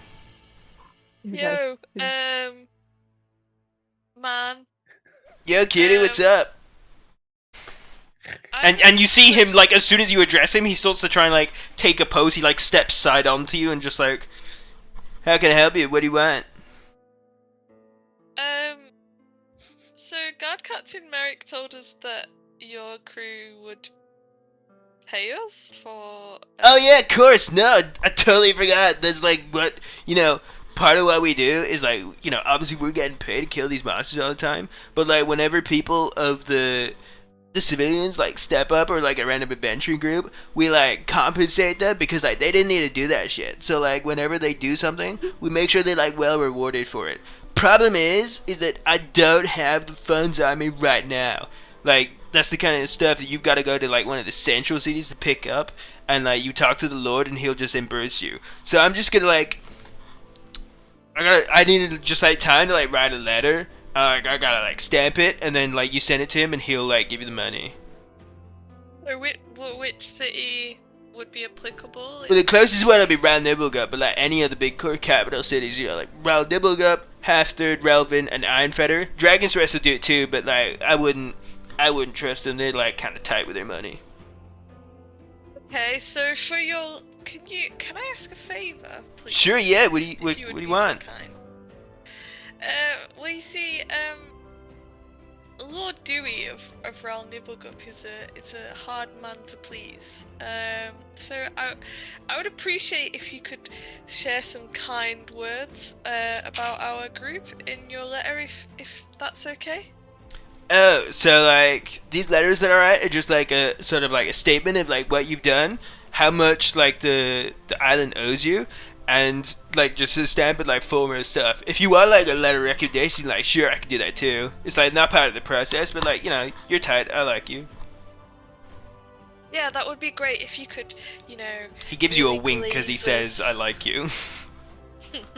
If you could really glaze us and just tell them how heroic we were, that would be, and we saved the town. That would be great. Sure, yeah. I mean, like Captain Vancouver is probably saying like the same stuff. I'm sure he's gonna send a report to was it Dewey's his name? Yeah, he's probably sending a report of like the same effect. But like, sure, babe, no problem. I can write you a letter, no problem. Thanks, babe. Tight. Yeah. Anyway, I'm gonna go find a table where I can write this letter. I'm gonna just head in the tavern. You wanna like grab a drink or something? Yo, yeah, brother. Oh, yeah, you too, man. You too, yeah. Sure. Yeah, let's go, Cedric. Cool. All right, let's go. Sort of gesturing to the rest of you as well. It's not leaving any of you out now. Enjoy your drinks, guys. I'll be helping Ellery. And I just leave immediately. Okay. Yeah, I'll go help Ellery as well. If you think that means you're not going to hear his voice anymore, you're wrong. You're going to have to sit in the I call will either be way. hearing it. I'll just not have to communicate with the guy, okay? I'd like to not be called babe. I think I would do the same. So you head on into the Weary Way, and as you sit up on the bar, both of you sort of like jump up onto the bar stools, and Cedric just sort of like sits on it like it's a normal chair, even though it's higher than any other high chair. Like you two have to like climb up onto it. As you sort of like get seated, he like Cedric's on his left and you're on his right. He sort of like turns to you and like, so you like new to this island, or are you like born and raised here? asking? Sorry. You, Tony. Yes, I'm from the.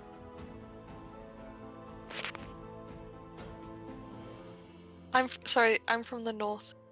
Oh, the North, cool. Travel up there quite a lot, you know, all along the west coast. All the way from Riverstead to Primaris, you know how it is.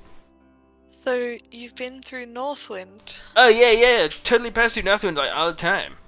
It's a sick Yeah, place. That's where I grew up. Yo, you're from there? That's cool as hell. It's got the best views of all in all the islands for like Frostbluff. That mountain is sick. Yeah, I spent some time there as a kid. Hell yeah.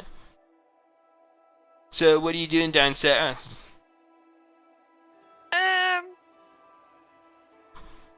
just exploring, you know. I guess I wanted to see what was outside of my town and sort of just met these people along the way, and we've been Cool, yeah. helping people. Yeah, I respect that. You know, I'm from Einfetter originally, so like that kind of like city life wasn't exactly for me. Like, you know, like killing sea monsters and stuff, it's cool as hell, but like, you know, I'm kind of like more a land-based guy, you know. So like, I love traveling up and down the island. I think it's pretty cool anyway. But yeah, I've been doing this for like a while now. I got like a pretty high important station and all in the ID. So what's your role in? Oh, so I'm like a squadron leader, and like make sure my leaders keep tab on us from like where we're heading throughout the day, and then like if an incident shows up, whoever is closest gets like a beep on their sending sound and just get told to shut the fuck up and kill some things. I heard you guys took down a Goliath though. Those things are big as hell, man. I will let Sid comment on that. Yeah, no, we talked to Big Man already. You know, it's cool as hell that you took down a giant Goliath. How'd you do it, man? Well, I just swung my axe at it. Well, fuck. I just swung my stick at it. Yeah, it's a cool stick, dude. Well, yeah, it's pretty. What's that on the end of awesome, it? right? Looks gnarly. Yo, bro, that's a mandible. A mandible? Yo, from like a giant spider or something? Yeah, how did you know? Yo, that's sick, dude. Did you put that on there yourself? Yep, all by myself. I'm quite handy, you know. Cool, man. Yeah, I dig it. yeah, Anyway, me too. let me get to writing this letter. And he pulls out like a piece of paper, a little stamp, and a feather, and starts writing. It's like, I, Grant Bellows, witnessed the adventuring group, the Wayward Ones. He fucking talks up like we're Wanderers. writing. Of course he fucking does. The Wayward Wanderers. The Wayward Wanderers, sorry. The Wayward Wanderers, yeah. Save the city of Edgewood from an impending shamble attack. Without their efforts, this town would not have survived. The island of Ralverkill, and by proxy, the 5 major cities owe this group a sum of 6,000 gold, 1,000 gold for each of the members. So one thing. This must be paid on receipt of this letter, and then this letter must be destroyed. Signed, Grant Bellows, Squadron Leader, IID. One thing we need to make sure of is Dewey going to bleed for the Weirback group? Like, we need some sort of evidence, don't we? I don't even think it's that. I think that Dewey's just going to refuse to do it. That's my concern. We don't have to give the note to Dewey. We can take it to Ral Hafford. Yeah, I was thinking the But same. he's delivering it now. But Wait. listen, No. these corpses disappeared, right? So we don't have any proof. But at the same time, there's not pretty much anything we can do. We do the do not captain's know how seen Dewey's us. gonna react. Can you ask him to like describe like the people in our group on the note? Grant, please can you describe us?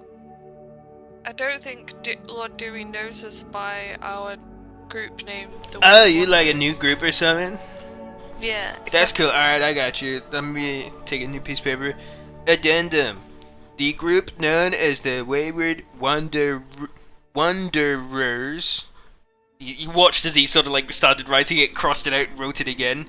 Oh my god. Is comprised of the following members, and you write as you watch as he sort of like writes each one of you down and like briefly describes you, like your race, your approximate height, and your. I want to know what Grant has to say about us, actually. Totally hot gnome. I made a point of dispelling my disguise. Very before we tight.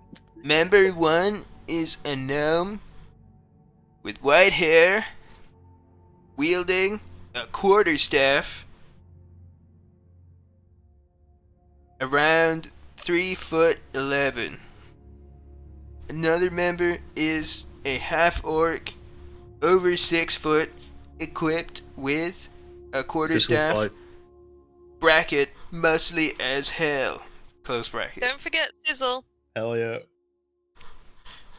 Open bracket, with a pseudo dragon accomplice, close bracket. That's so stupid. But I go on. There is a human druid called. What's your druid's name? Can we? We don't need names, don't we? We don't You- need to. He's not a druid. He's what he's a. Oh, he's not a druid. not My bad. You starts crossing that out. I mean, Dewey already knows about Baylor anyway, so. I'm curious though, why would he want only his name? He didn't write down their names. Oh, my bad. You're like totally right. So, I'm not there. babe, what's your name? Zinni. Zinni. Cool. Big man, what's your name? Cedric. Cedric. Cool, cool. Some cool names. Like it. What are the others' names? Anxie Anxie. is the lady elf. That hot elf, yeah, I saw her. Yeah. Andros is the other male elf.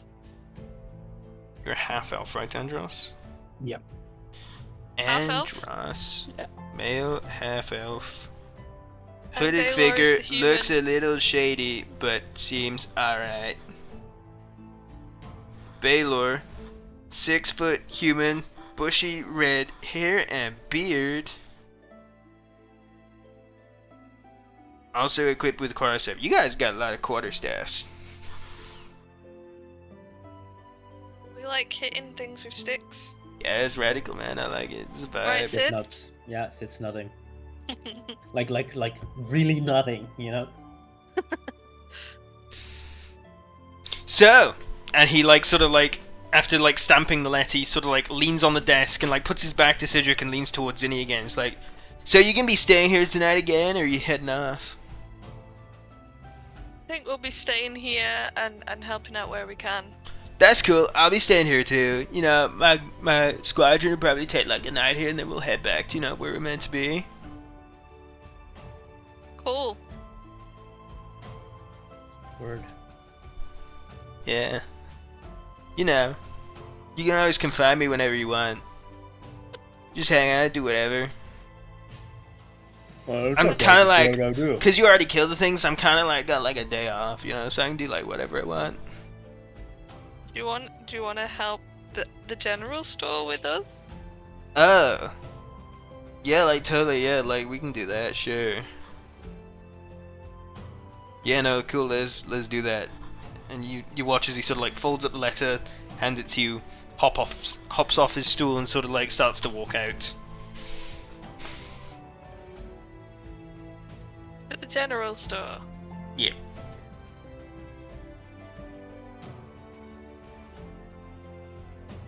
Yo, Anxie, Grant said he's gonna help us with, here at the general store. Of course, man. We're here to help. That's what the IID does. Great. Let's go. Let's do some work now. Without speaking, maybe. Alright, so we got already about the debris. Right, next we'll need to get some timber in. You know, do you guys mind if we like chop some of these trees down? You know, we'd probably only need like 4 or 5.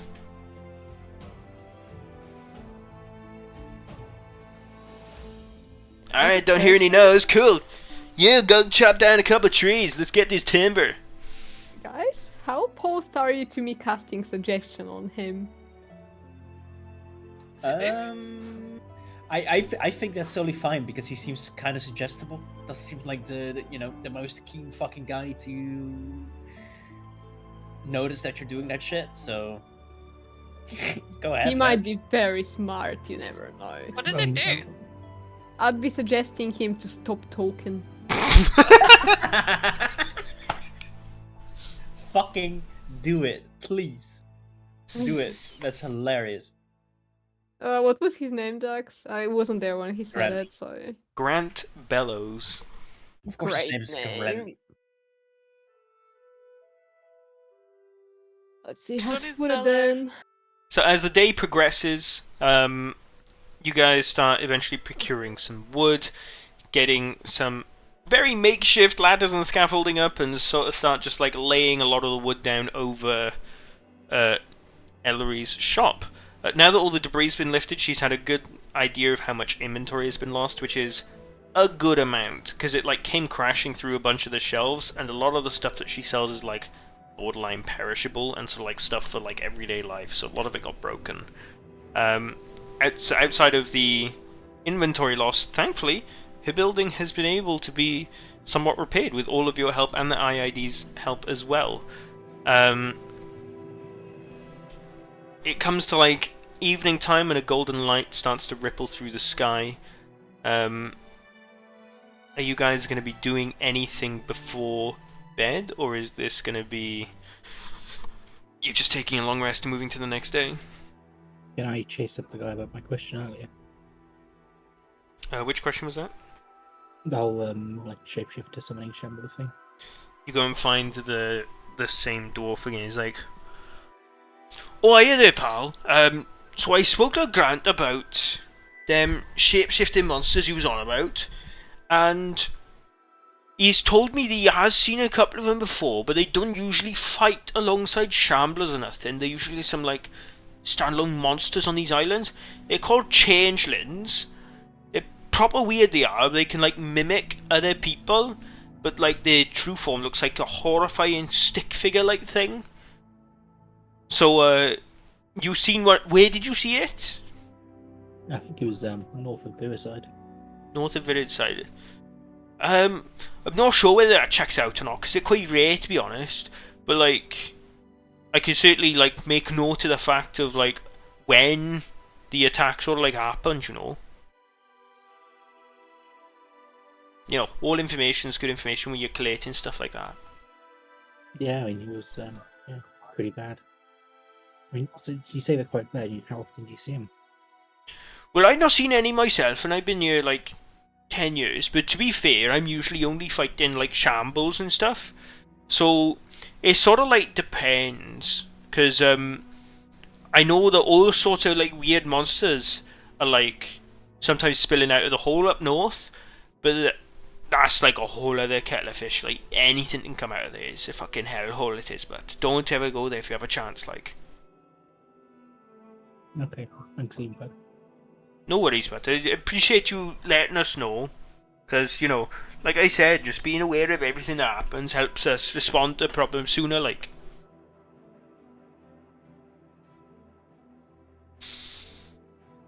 okay. With that conversation over, is there any conversations you guys want to have between yourselves before bed? So, what are we doing tomorrow? Are we going to go spend some time in the forest I'd love And- that. and then make our way the next day back to Dewey? I mean, I don't really see a huge reason to delay that much. I'm just concerned that we've been in Edgewood and we haven't spent much time in the forest, and we're coming back with information about hundreds of druids. I mean, we spent like a day in the forest the other day, you know, when we went to meet him. We'll just say like we didn't get that far in before they attacked us or something.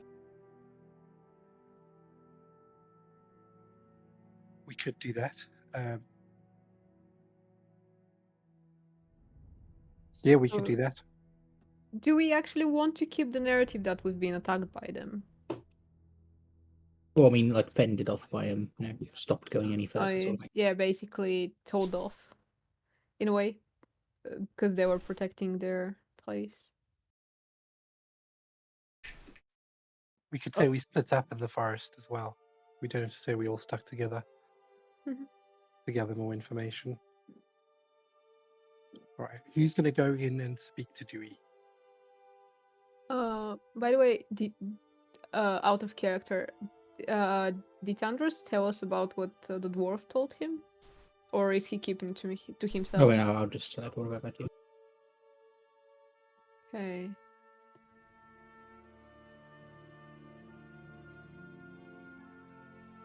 Okay, so are we going to go into the forest a little bit tomorrow and then head straight to the city afterwards? Is that the plan?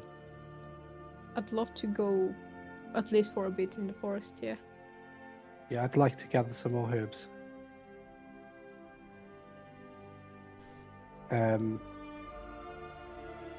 Zinni, are you going in to speak with Dewey? To present I the can information? do. I'm just worried because he wanted to arrest us last time. It was me doing all the yapping, so. I mean, it's probably a good idea to send in the same people we did last time and not anyone. Yeah. Yeah. We Could- did. There is something though. I don't think he believed us, but we did say that we got rid of Baylor. And then we would show up with him. I guess he knew that we were lying, so it's fine. I mean, we I can just apply the disguise before we go in.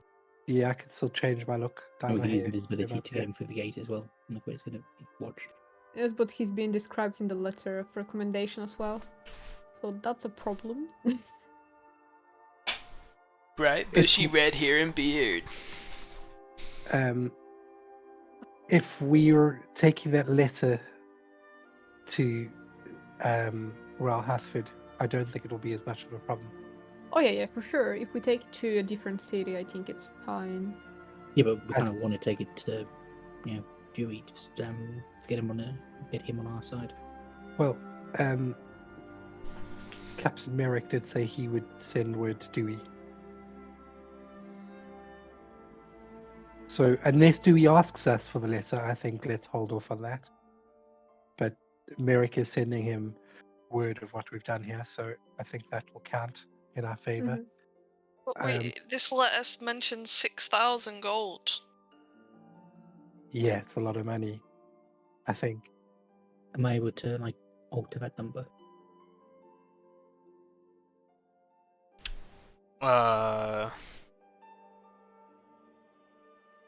You can certainly try.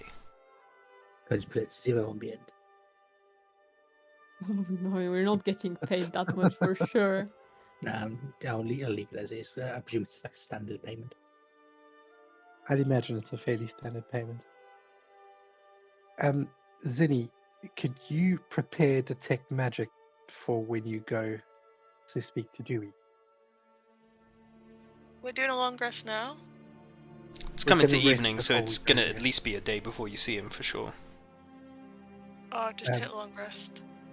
I just want to see if the door behind Dewey's desk is magical in the same way that the door is in the caves.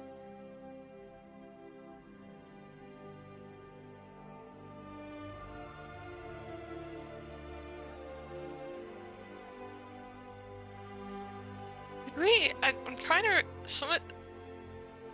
I feel like we tried detecting on it. No?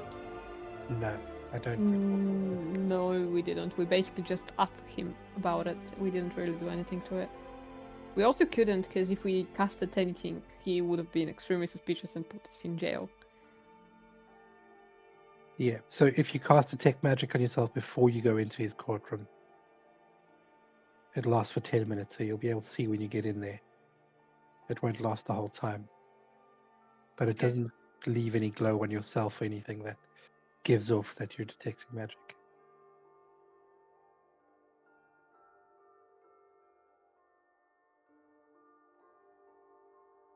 Okay. Thank you. Okay. So, if that's it for the night, everybody take a long rest. Druids and clerics, make sure you prepare whatever spells you want to prepare for the next day. Also, in 5.5, the amount of prepared spells that you can have just scales with your level. So, level for Druid, it is 7. 7, and I imagine it's probably the same for Cleric. Yep, 7. So, Tony, just make sure the amount of spells that you've got lit up is equal to 7, and you do not include the ones that have DD in a parenthesis, because those are ones that you get prepared for free regardless.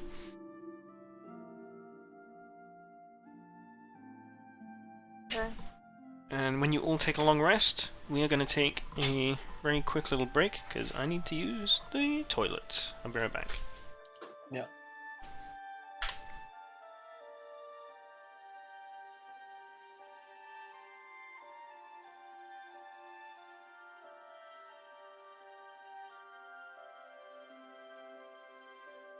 It's pretty fun so far.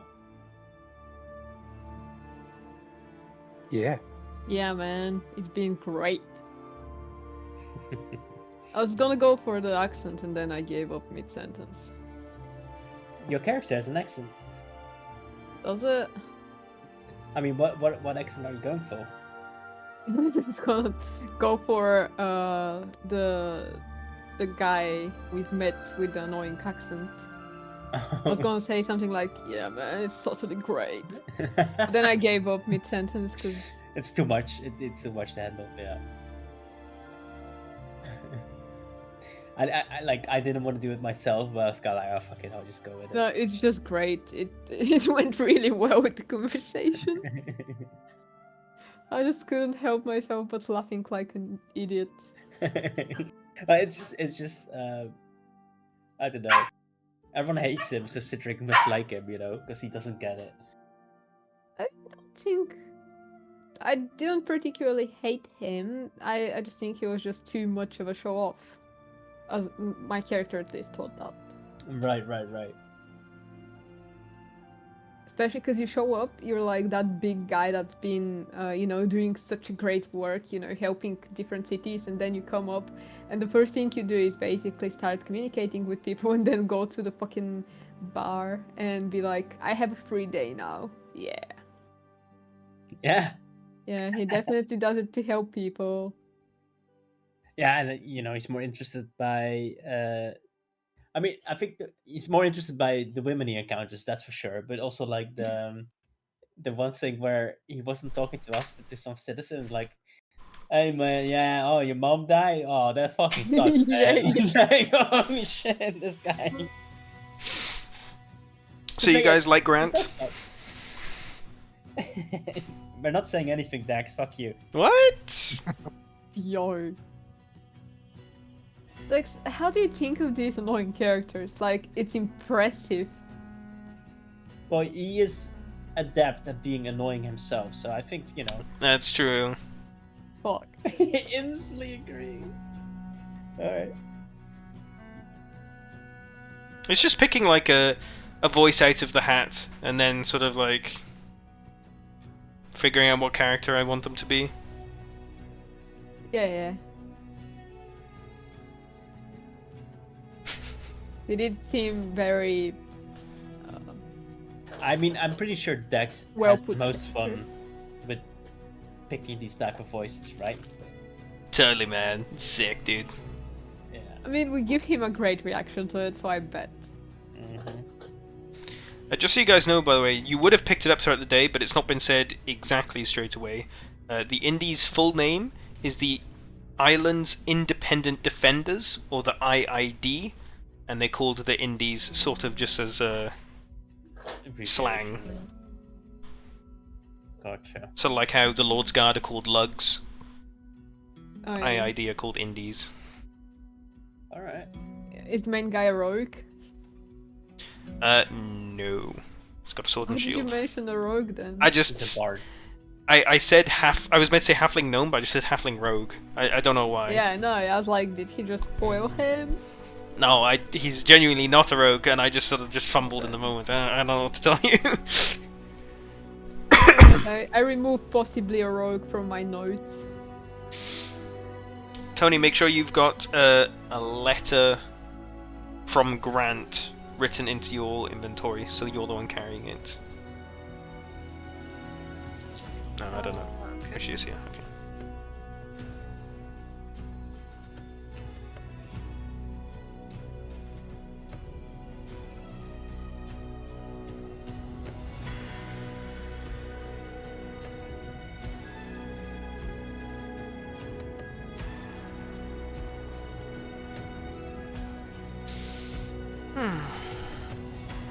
I'm glad to hear that you guys love Grant. Maybe he'll become a reoccurring character. Thank God. Yeah. About that. Can we go to another plane or something, guys? No island. Yeah, we've already met Dewey and this guy. Hey, you guys are druids. We can just go to the Fey world or some shit, right? Hide out over there. Not yet, not yet. Couple more levels. There we go. You guys found out some interesting stuff, though.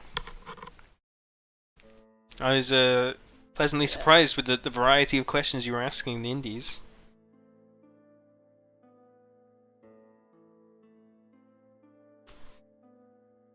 Well, Zinni is just small talking everyone. I know, it's great.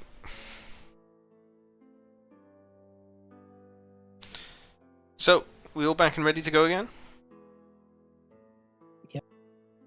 Yeah. Alright, well, make sure you've all pressed that long rest button now. Yeah. All of you have a good, peaceful night of rest, and you are feeling ready for the day ahead of you.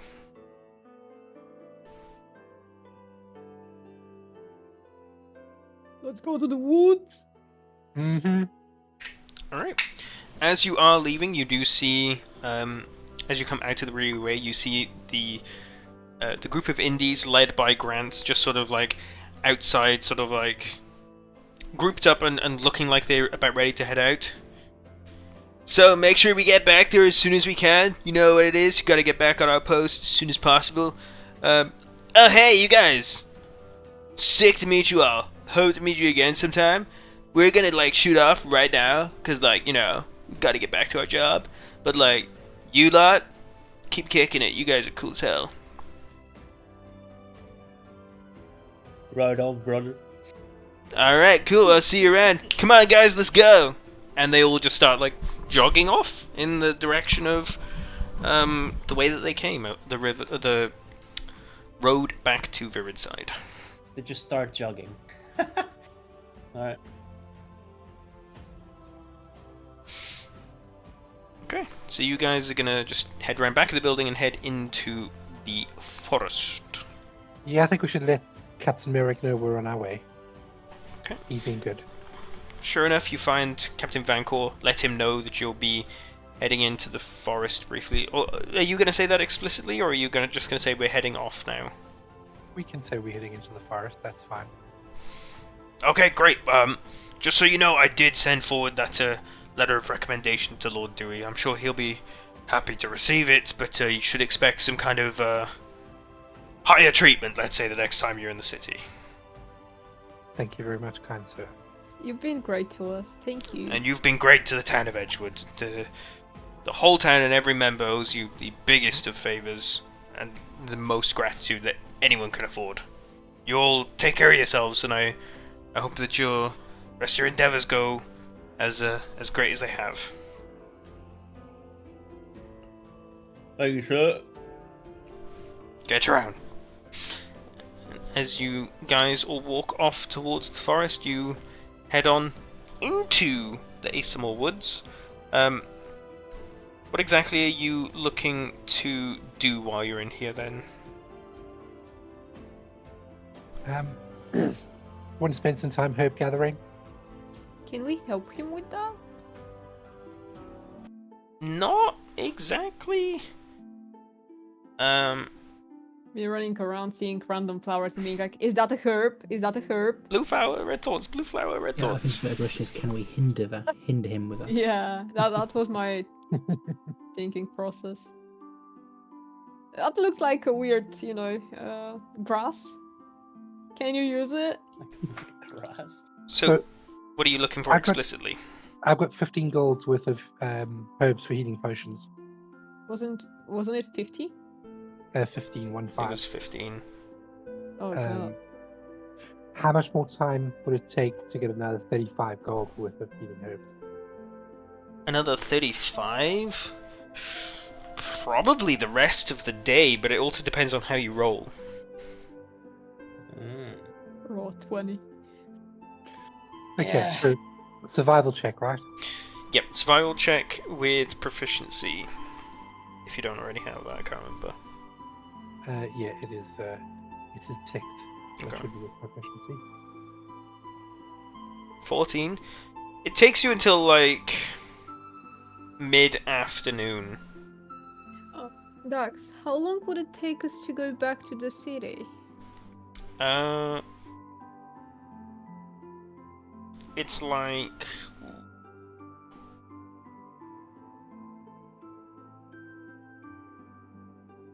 Just looking at it, it's like 18 hours of travel, probably.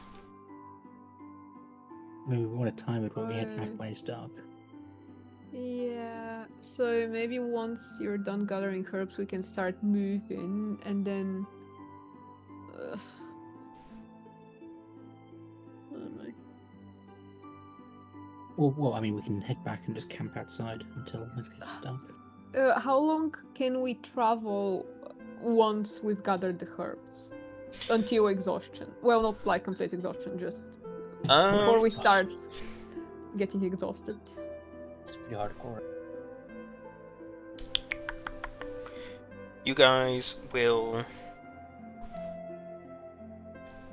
So it's like mid-afternoon now. You could get like about halfway there before it is...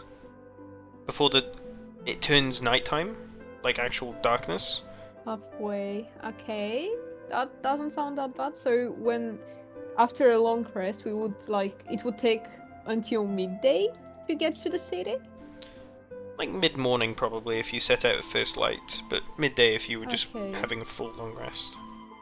Okay. How does it So- sound, team? That sounds good to me. Lovely. Mm-hmm. Shall we start moving after you gather the herbs then? Yeah. Cool. Okay. You guys start making your way back to Roundnibelgup. That is, what, 50 gold's worth of healing potion herbs that you've got? Yes. Okay. Yeah, so you guys are stopping to take a rest. So you are walking from the forest, because you didn't go back down to Edgewood and take the road. You're walking like directly, like, as the crow flies to Roundnibelgup, which means you're walking around a lot of, like, fields and farm work area. So, like, what the map doesn't really portray all that well is that there is a lot of, like, land that's being farmed around Roundnibelgup. And this is what you'll just be walking directly through. Like, you pass by this windmill and you head, like, directly towards Roundnibelgup. But, like, yeah, if you take a long rest in the middle of the night, I don't think you guys use anything, so there's no point to press the long rest, but,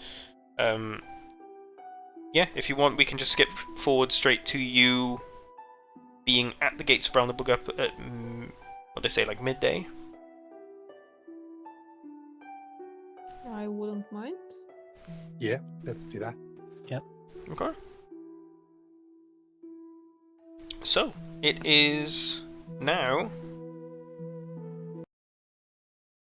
the middle of the day. You have made it back to Roundnibelgup. What exactly are you guys doing?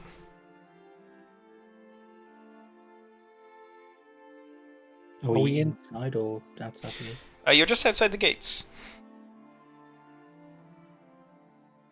So, do we want to go as early as possible to Dewey, or do we want to do other stuff in town, like go check on Gwen, check on Anatoly whether he's done with Sid's stuff? I mean, I'm going to need like a day and a bit to get ready for like the heist thing. Yeah, but we That's don't basically what have I'm to gonna do be it Naturally. today. Well, I'm not talking about doing it today, but I'm talking preparation for it. Okay. You can basically go to an inn and continue on doing that, right? You don't have to go to Dewey. I would think. Oh yeah, I mean, I'm just thinking it makes sense. Like before I try doing my heist thing, if you talk to Dewey first, in case he just releases him. Also, while we were doing our long rest, I would have changed my appearance. Okay. How are you changing your appearance? So shaving off the beard, Okay. putting on the scale mail, Mm-hmm. dyeing my hair. What color? I'm gonna roll the d6 for that. Ooh, okay. I love Pink, it. pink, pink, I pink. love it. Remind us If what's I on roll- what color. So 1 is yellow, 2 is blue, 3 is green, 4 is pink, Oh, Lord. 5 is black, and 6 is a reroll. Okay. 4. Blue is fine. Blue hair. Blue. Okay. We've got ourselves a vibrant-looking druid wearing some brand new I gotta- scaled mail. I quickly gotta get my puppy one second. Sure thing. You guys just keep going. So, While he's What's the doing that, plan? sorry, Dax. Mhm. We can talk it over, like not in character, just sure, yeah, go for think it. of what exactly to do. So, Do we want to go to Dewey today? Sorry. I mean, just to basically explain what my character's doing, so you can work around that. Is I'm going to Alright. basically spend the next day and a bit sat outside the like prison, sort of watching. Okay. That's fair. What are you watching for? Just how they interact, you know, the sort of language we use. Do they like talk to each other from like formal or like are they fairly informal? Yeah, that sort of thing. Okay. Are you attempting to very get specific. close to sort of like eavesdrop and be sort of sneaky about it? Yeah, I mean, at some points, yeah. At some points, I imagine you'll use Like, invisibility not and the get entire time. closer Most to of the them. time, So like, Yeah, most of the time I'm at a fair distance. It's just to work out that, to work out if there's like we have a shift changes, you know, if there's Okay. any sort of Mm. event. roll me a stealth check with advantage.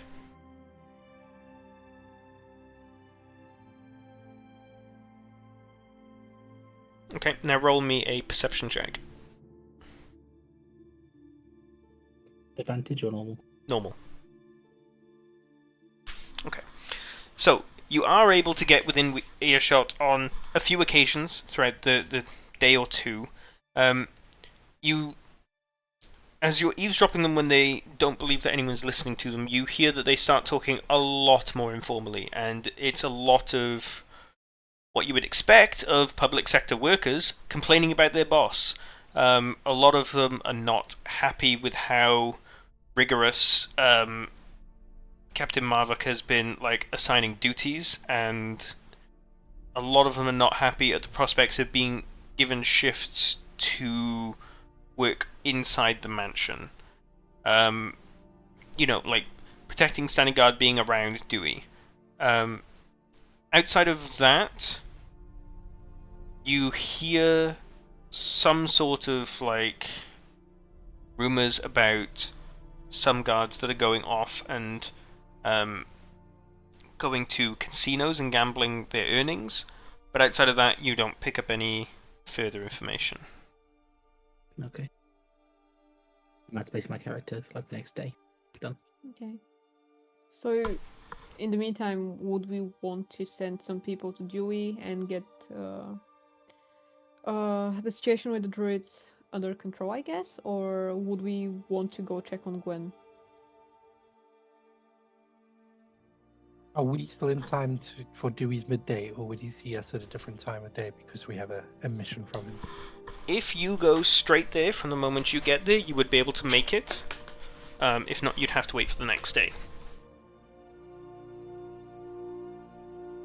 So we would be able to meet him, but do we want to do it?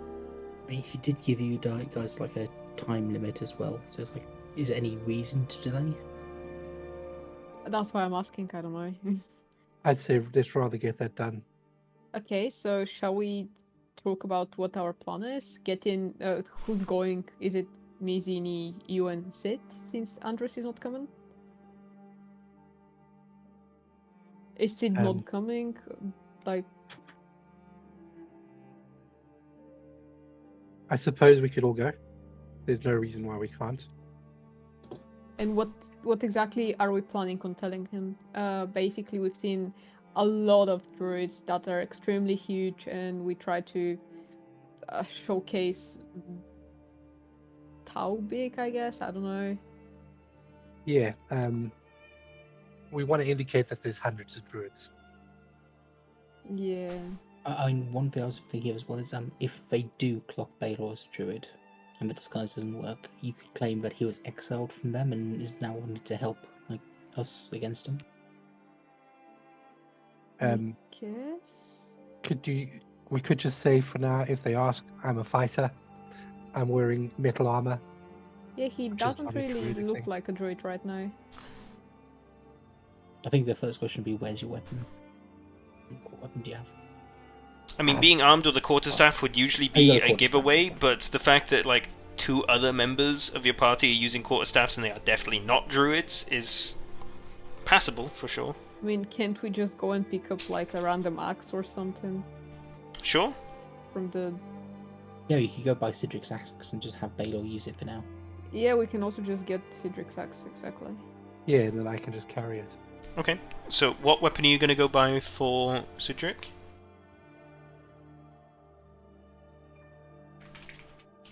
Sid? Is he here? He's probably still getting the dog, that's right. Yeah, he said he's getting the dog.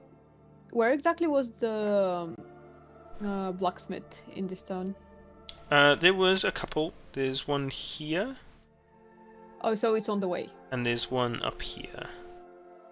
Yeah, we would go to the one that's on our way, right? So In the we don't, market, like, sure. I mean, for market six, you can also pick up like Cedric's jewelry as well. Yeah, Yeah. I'm back. I want to do that. Okay, Sid, we are taking your jewelry. We also want to get you the axe now. And basically, Baylor's gonna use it and act like he's a fighter in order for Dewey to not clock him as a druid. How Well- does that sound? Are you ready to pick up a new axe? Yeah. That- I guess so. We get to use my stick, right? It was gonna be out of character, but yeah, buddy, we're gonna get you a new stick and an axe. Yeah, let's Relax. just do that then. Yeah, we were just bringing it up to speed to what's It's happening. because she called me Cedric, so I was like, oh, really? Yeah. Sorry. No, it's fine. It's fine. Didn't think. Tony, are you here? Yes. Okay. Are you ready? Because we're about to speak. I think the important Um, question is, so- does Dax have his apple? Surely he does. He always has his apple ready. Please don't speak to me with an apple in your mouth. Please. I get it, he eats a lot. I don't need to hear it. I'm being genuine. Oh no. He's gonna do it. You're all memeing though, and I'm trying to be legit. No, yeah. Okay. If that's legit a thing that gives you the ick, then how about Dex? You act it. You use your acting skills to pretend that your mouth is full, like a true actor that you are. We already know what he sounds like. You don't really have to act it out completely the same. Actor. Pretty please. All right. Anyway, what's next? God damn it, Dex. We go to the blacksmith basically. It's on the way to Dewey. Okay. Sure. Going into the blacksmith's place. What are you saying, Tony? Can you just type in the chat like what we've agreed we're gonna say? Oh, okay. Also, isn't it only before the blacksmith or after? They're both in the market. Okay, so Sid's gonna talk with Anatoly as well on the way there. I'm gonna type you out what we agreed on while that's happening. Okay. You pass by the market stall of your favorite market man. Oh, hello, my friends! It's so nice to meet you again! Big man, I have your jewelry! You're ready to pick up? You're ready to pay? Totally. Hello, Of my course. friend. Yes, yes, yes. Oh god. We have, like I said, very nicely crafted dragon silver in silver. Very nice silver. Handcrafted by my wife. She was not happy that I gave her order so intricate, but she make, and she make very well. Here is piece. It'll cost you 3 silver pieces. Don't deal, my friend. Oh, look at that. Like I said, very sure as well to get the eye of the more mature ladies, as they appreciate men of subtlety. Could I try it on? Absolutely, my man. Come try. Oh, alright. Look at this. Oh, Anatoly, my man. My big friend is so looking good on you. Do I look pretty? You're looking very dapper, Sid. You're looking cute as fuck, Sid. Thanks, guys. Oh my god. I can't wait. I can't wait to meet the old lady again. Well, I forgot the name, by the way. Just pretend I said the name instead of old lady. Does anyone remember the name? Did she give us the name? Totally. She did indeed. Who took Anatoly's notes? wife? No. The woman that Cedric is trying to impress. Oh, Should he meet her again? okay. It was strange. I don't remember it. I guess Just no one say it. remembers. Dex, just say it. I guess no one remembers. Can somebody roll a history check? Jay's typing. Maybe he remembers. It's the kind of thing where, like, if you guys took the keen mind feat, then I'd be forced to tell you because you would have Well, a photographic okay, memory. so, But fine. I do not remember her name, but I sure remember the way she smelled. yep. That's so nice. I mean, it's So very nice. for Cedric to be able to remember, I think. Just the hot elf lady. She Was she was elf? Was she elf? human, I believe, but I think she was a Whatever. human. A hot woman. that's fair, Tony. You went there for that She session. wasn't there. No, I weren't. Dax, at least say it for Tony. She doesn't remember it because she wasn't there. I already did say it for her the session that she came back afterwards. Anyway, I hand over the 3 silver pieces and I stretch out my arm to Anatoly. Okay. Well, my friend, I'm so happy doing business with you. It's always pleasure. You lot my favorite customers. Always so individual, unique. All looking very cool. Any news, Anatoly? News of what, my friend? Anything? Oh, well, there's always news going around. Tell us about your day then. My day is going great. Always wake up next to beautiful wife. Sometimes she hit me, sometimes she don't. It's good, it's fun. Kids, most beautiful little children, always running around so loud all the time. Oi, that give me a reminder. You told me I was expect rabbit. Oh shit. We're still working on that. I told my children that rabbit coming, and they get very excited and they know very happy they don't have rabbit yet. Anatoly. It is. You shouldn't coming, have told them Anatoly. yet, but we I will get thought them, we had Rabbit. deal. You came to me. We You do, tell me we you do. have rabbit, and now you tell me you no have rabbit, or you do. I do not know. Baylor, turn into a rabbit, quick! No, Anatoly, everything's alright. We just needed a few extra days to fix a couple of things, because... Few extra things have days. It's been been almost weird for week. us. We've not been in town, Anatoly. We've just got We just back. came back. We saved another town Oh. of Shambors. Do you want them to come here and attack us as well? Or Oh, do you want to be wait! safe? You save Edgewood from big attack. Yeah. Yeah, You still We want all the hear rabbit in Market and City. We hear of big attack in Edgewood. You guys save day. fight? Yeah. Oi oi we're oi. heroes, Anatoly. And only pick good friends. Yeah, so sorry we haven't brought you the rabbit yet. We've just been extremely busy and tired. It's and we- okay, you do big grand gestures of adventure and saving cities all over Ireland. I forgive this one time, but I tell my children I'm sorry that you did. I heard he was big Goliath that was Yeah. 3 stories high. If you like, we can speak to your children so they can meet the heroes who saved Edgewood. You serious? Well, Oh yeah, maybe, to make maybe, up for the rabbit. or maybe when we get the rabbit, we can go meet the children and give them the rabbit. What do you think of that? This sounds amazing, but like as long as you're sure you don't want to interact with little monsters like that, it's like, you know, okay. You kill other monsters, you don't kill these monsters, okay? They're little gremlins. You're really Sid will setting look yourself. after him. Like he's really setting himself up for this. Like you need to play really annoying kids at this point, Dex. All right. Anyway, back to the RP. Oh, it would be great meeting those little monsters.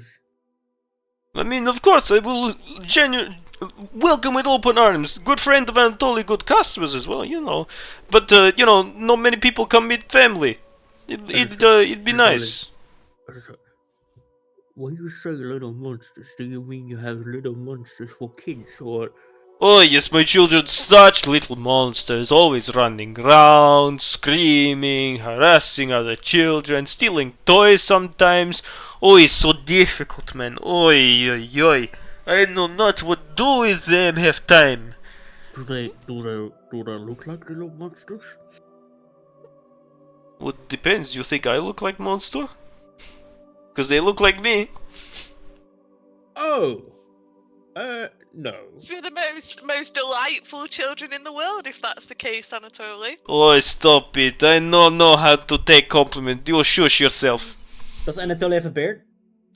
No beard, but he has a big mustache that obscures his top lip completely and sort of like goes from his nose right the way down to his top lip.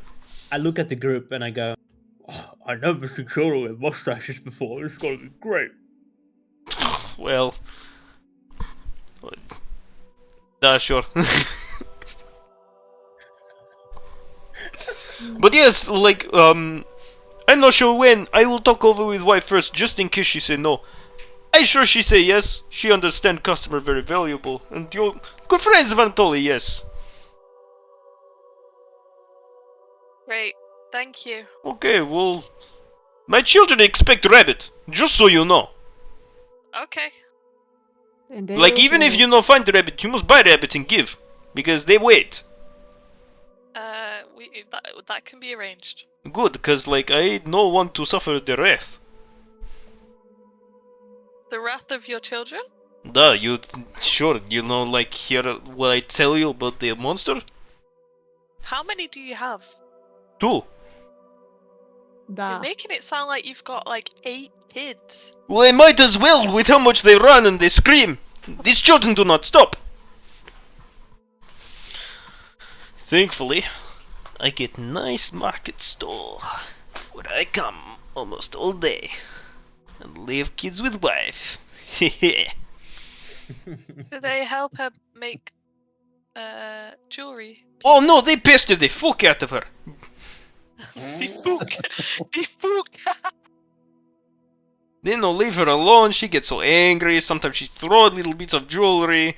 One time, is like it... Okay, it sound bad.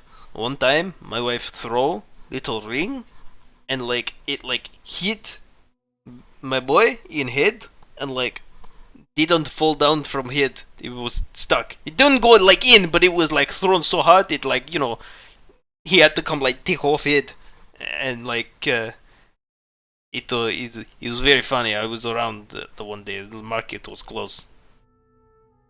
Maybe she should get them involved in metalwork and it'll keep them quiet for a bit. We have tried couple times. This is family business. Obviously, they will take over eventually, one way or another. But like, I tell you, you do not want to leave the hot metals around these children. They think it's very funny to put in morning breakfast. It sounds like... Oh no.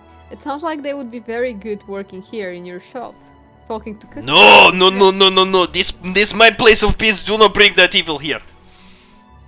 But your wife doesn't get any peace. She get peace. She get peace when kids go You get harass pissed. other kids. Hmm. You know, look, let's be real. A good friend of yours. I talk big game.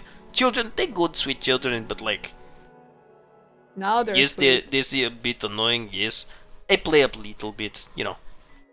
But like when you come meet, don't expect them to be like actual animals. Like, come on, I'm totally good husband, good dad, raise good kids, you know. But anyway.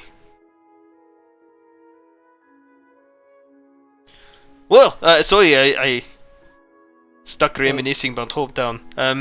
It's That's very the nice better mutual. Again, I hope maybe sell more jewelry in future.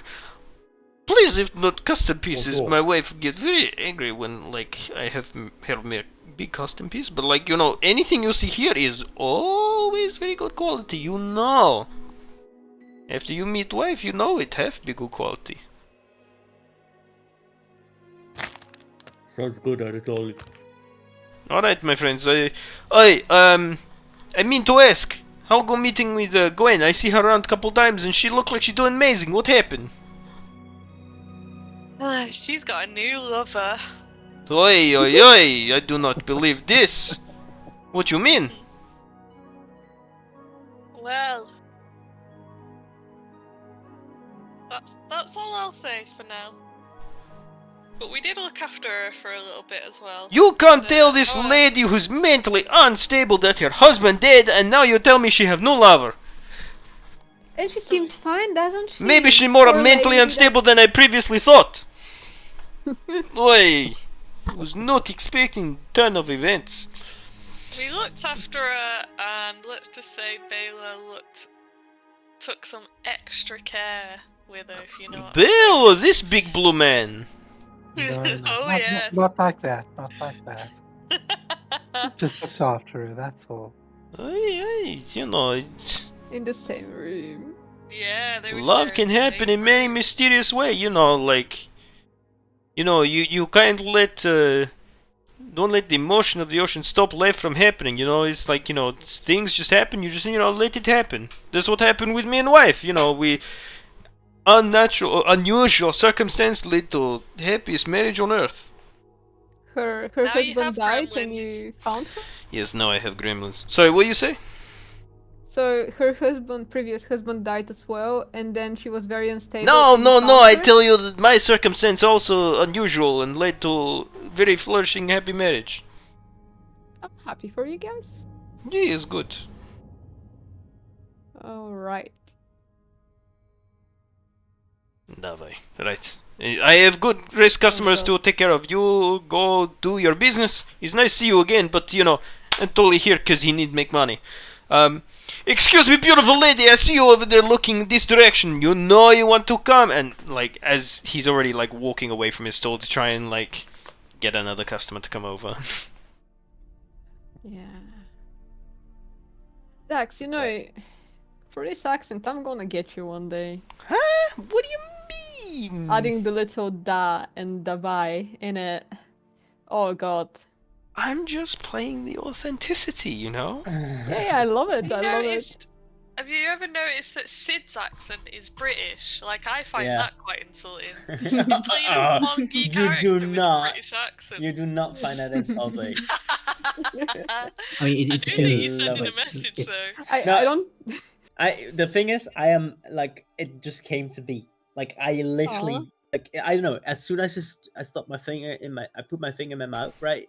It just turns British. Oh no. Now that's offensive, all right? Now that's offensive, all right? But I didn't mean to make that happen. It just happened. I think it's a well-established thing from like Warhammer 40k where like orcs are known to have like British accents. True, Yeah, no. maybe I got it from that a bit. It's possible. I don't think it's really offensive. It's just rather, it brings out something of me. Like, I want to take a different language for my character and just start speaking to Anatoly in his natural language and make you speak even more European languages, Eastern European languages. Like, make you go all out. Please no make my depth of knowledge not go that deep. Is Oh, I can help you, little friend. I have knowledge puddle, not level. Not I'll be knowledge like- ocean. He might have the accent, but he can't really speak the language. Yeah, I know. I can help you. Ай-яй-яй-яй, And it Stiga, really, можете really говорить makes me want to малко? speak it. Може да говори малко, lovely. Oh, I can do so much with it. I'm just so tempted. I won't though, but I'm so tempted. Ти не си добре. Oh wow. Oh, he just said I'm unwell, which is not great. Can we go to Dewey now? Go into the blacksmith first. Oh yeah, Yeah. true. Thank you, Anatoly. Давай.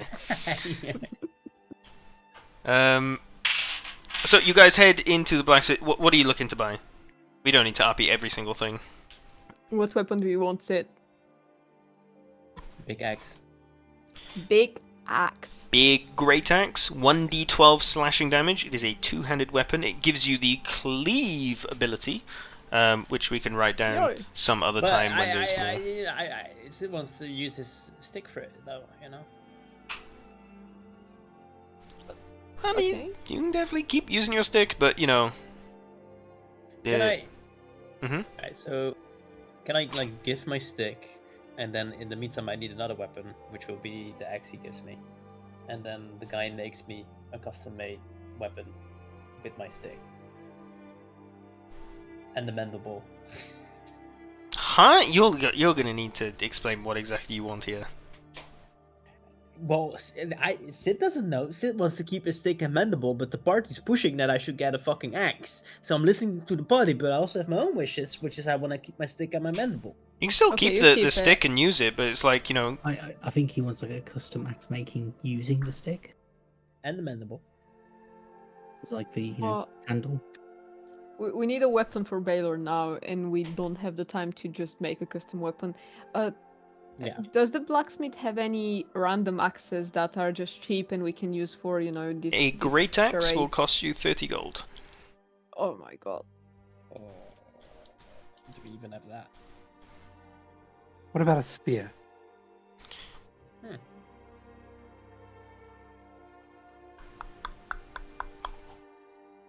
A regular spear? It's just 1d6 damage, but it costs 1 gold. The damage doesn't really matter, we just want it for the looks, so it doesn't look like he's a druid with the quarterstaff. Sure, yeah. 1 gold for a spear. Right, I'll take the spear. Awesome. And I'll... Can someone... what do we do with your quarterstaff until we... No, I'm. Oh, you mean his or mine? His, can you take his Yeah. as well? And give it back to him later on? Is that thing you can do? Yeah, if you can carry my quarterstaff for now, I'd appreciate that, Sid. All right. You can give it to Andros while you go and visit. Yeah, I can keep hold of it now. Yeah, Okay. that's actually a good idea. Good. And now we're ready to go, I guess. Okay, so you guys are heading to Nibelgut Mansion. Tony, I wrote the things in general, if you haven't seen them yet. Thank you.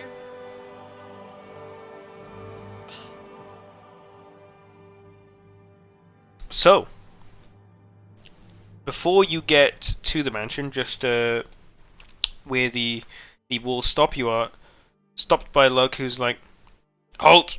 What's your business?" We have a letter to deliver to Lord Dewey from Grant Bellows. Right. Sure, you're here to seek an audience with him? Yeah, whatever that word means. Cool, yeah, I mean, head on through. It's just catching the end of midday, so, he's still seeing people for the time being. May want to hurry up though. Thank you.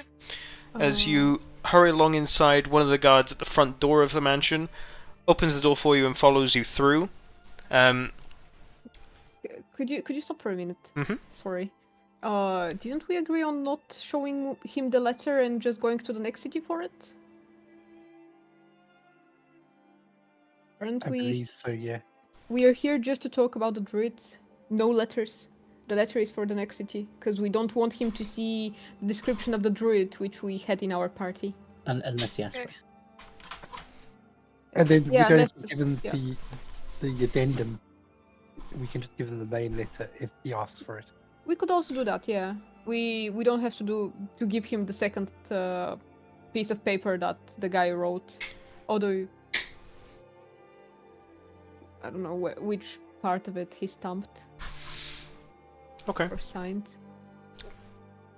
So, as you are being walked through and into the Lord's chambers, you come to the central meeting point of Dewey's mansion. Just before we go into the chambers, Zinni, can you cast Detect Magic on yourself? Great Say kid. that again, sorry. Can you cast Detect Magic on yourself? Yes. How long does that last? 10 minutes. 10 minutes, okay. So, as you are let into the room, you see, as you have done before, a large stone room with the two twin stairs that head up and go to the upper floors. The large door behind the throne with the big symbol that you found that was in the dungeon with the spider. Atop the throne, you see a very familiar round halfling who's got a tray in front of him with all manner of meats and foods and cakes and is munching away. Not a gnome. Stop! Please! Oh! Darius, they're back! Darius, it's them again! Oh, yes. You see as he puts away one of the turkey legs he was eating. So, tell me, what have you found?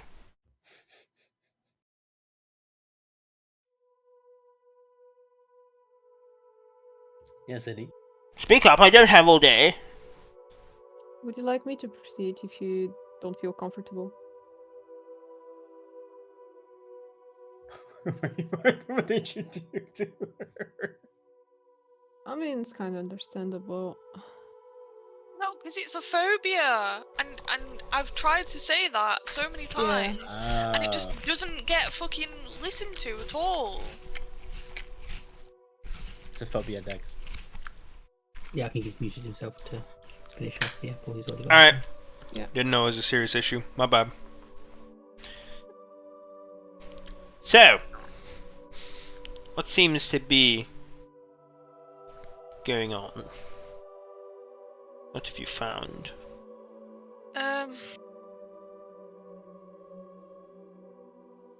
So we went to the forest as you asked to spy on the druids. Mm-hmm. We saw hundreds of druids in the forest.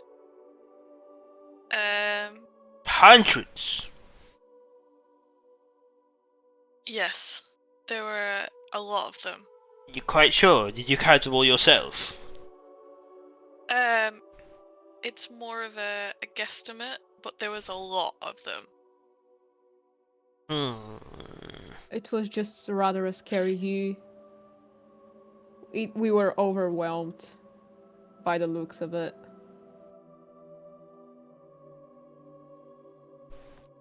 Strange.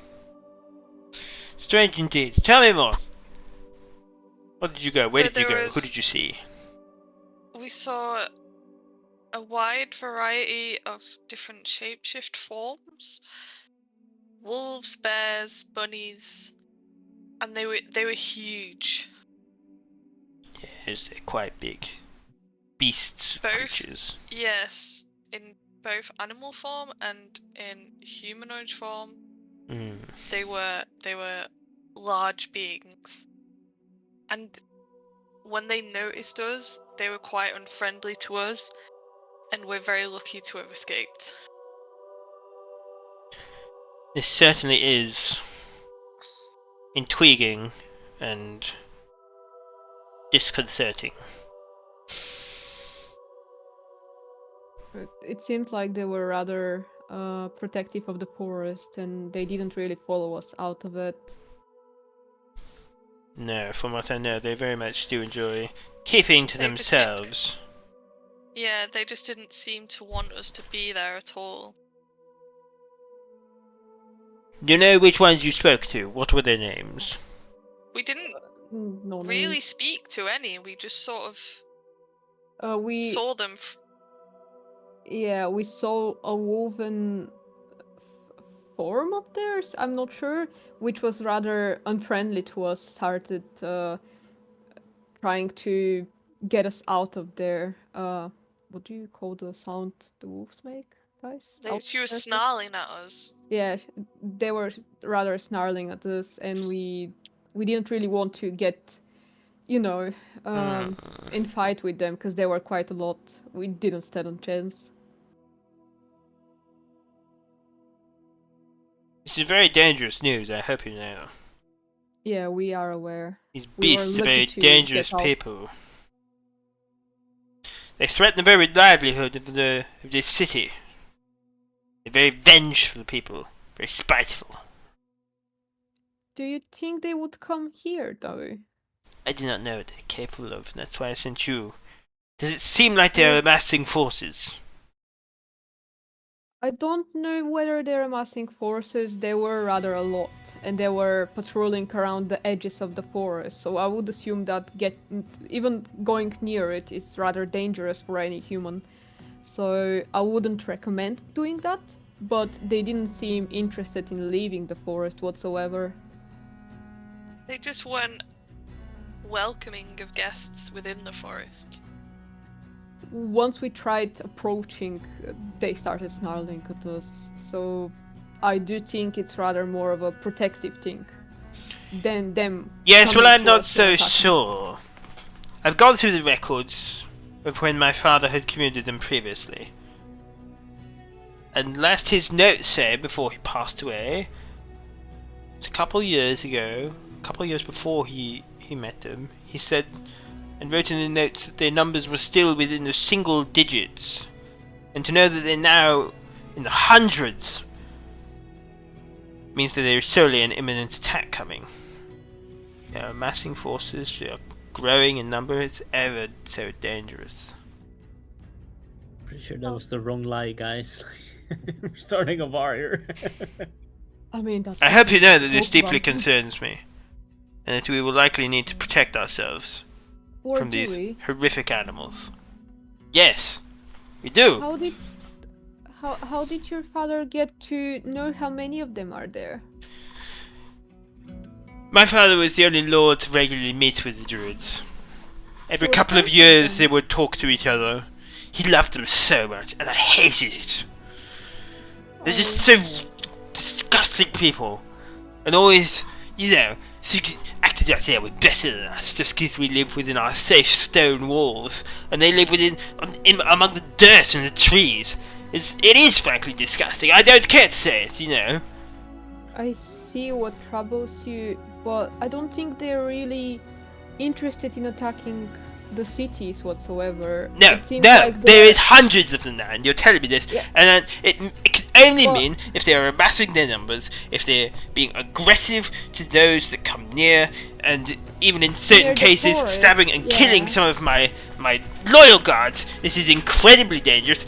Preposterous that I must stand idly by while these absolute disgusting beasts make further advances. I will not stand for it. Your Sir- information has been very valuable. Sir, let me just try to continue on with the information. Sure, of course, tell me the rest of your you- plans. It's all very important.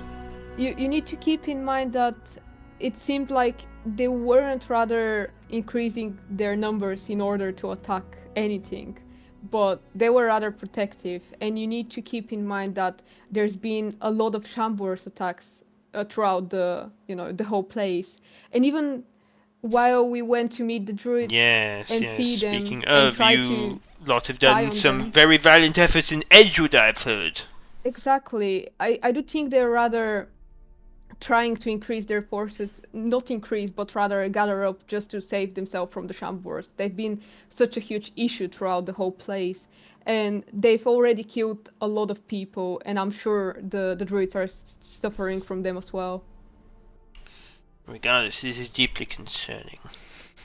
I do think you should be more concerned by the Shamblers and make sure that the city is rather prepared to protect themselves from these type of creatures rather than the druids. Even though you're rather, um, I wouldn't say against them whatsoever, but not a huge fan of them. And also, please keep in mind that they didn't really care about us before we started going towards them and basically invading their forest. I think they're more like protective rather than aggressive towards anyone outside their zone. Did you find where their home base is? Where their usual base of operations are? I use telepathic speech to Baylor immediately, and I say, should I just say no, or do I try to continue the lie and say that I don't think we should say anything else.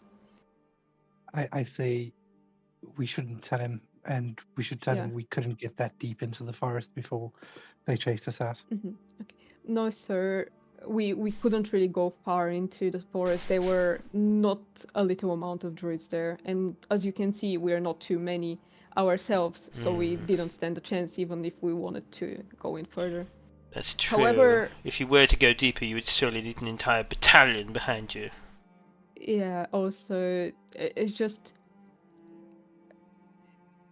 even though we were rather invading them, they didn't harm us or get to, start snarling at us before we went further in.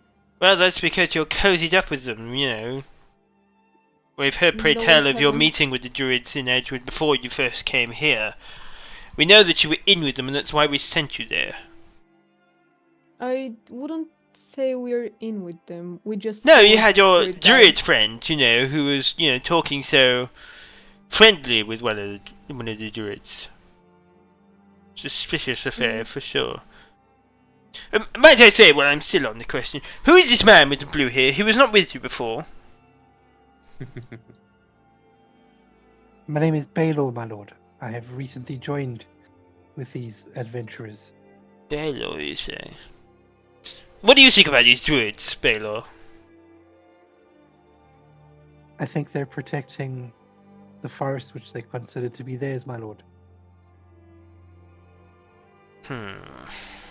My lord, if I may ask, you said that the druids threaten the livelihood of your city. Yes. How do they threaten the livelihood of the city? Because they are vengeful towards us for us taking what was rightfully ours. The wood of the forest is very beneficial to agricultural trade and all manner of construction. It's needed to sustain life, and whenever we went and helped ourselves to what is rightfully ours by mandate, they refused and they attacked our guards. My lord, have you considered asking the druids for assistance? They could Asking help. them. Yes, my lord, they could. We went They to could chop a surely couple of assist. trees and they killed our men. No, I'm not going to ask them for help. They killed My your lord. men? They are animals, they are beasts below my concern. My But lord, nevertheless, your information, all of you, has been very helpful. Can you my lord, if please, they are- before this is done, Anxie, given that you're the one that's done the most talking, can you roll a deception check for me, and can you do it at advantage, considering that you've been assisted by Zinni and Baylor? And I'll put my hand on her shoulder and cast guidance. I'll allow it, yeah. So you can roll an extra d4. Wait. Add a d4. That's a 24. The fact that they are increasing in numbers so drastically over such a short amount of time is incredibly concerning. And though you may be certain that they are not directly planning to advance on us, We are which I do pretty believe, certain. it's still a concern nonetheless. And we would likely need to, at least in some regards, bring them to heel. If they're truly at hundreds, then combat with them would be devastating. Isn't that right, Davis? And he sort of turns over his shoulder to talk to his assistant.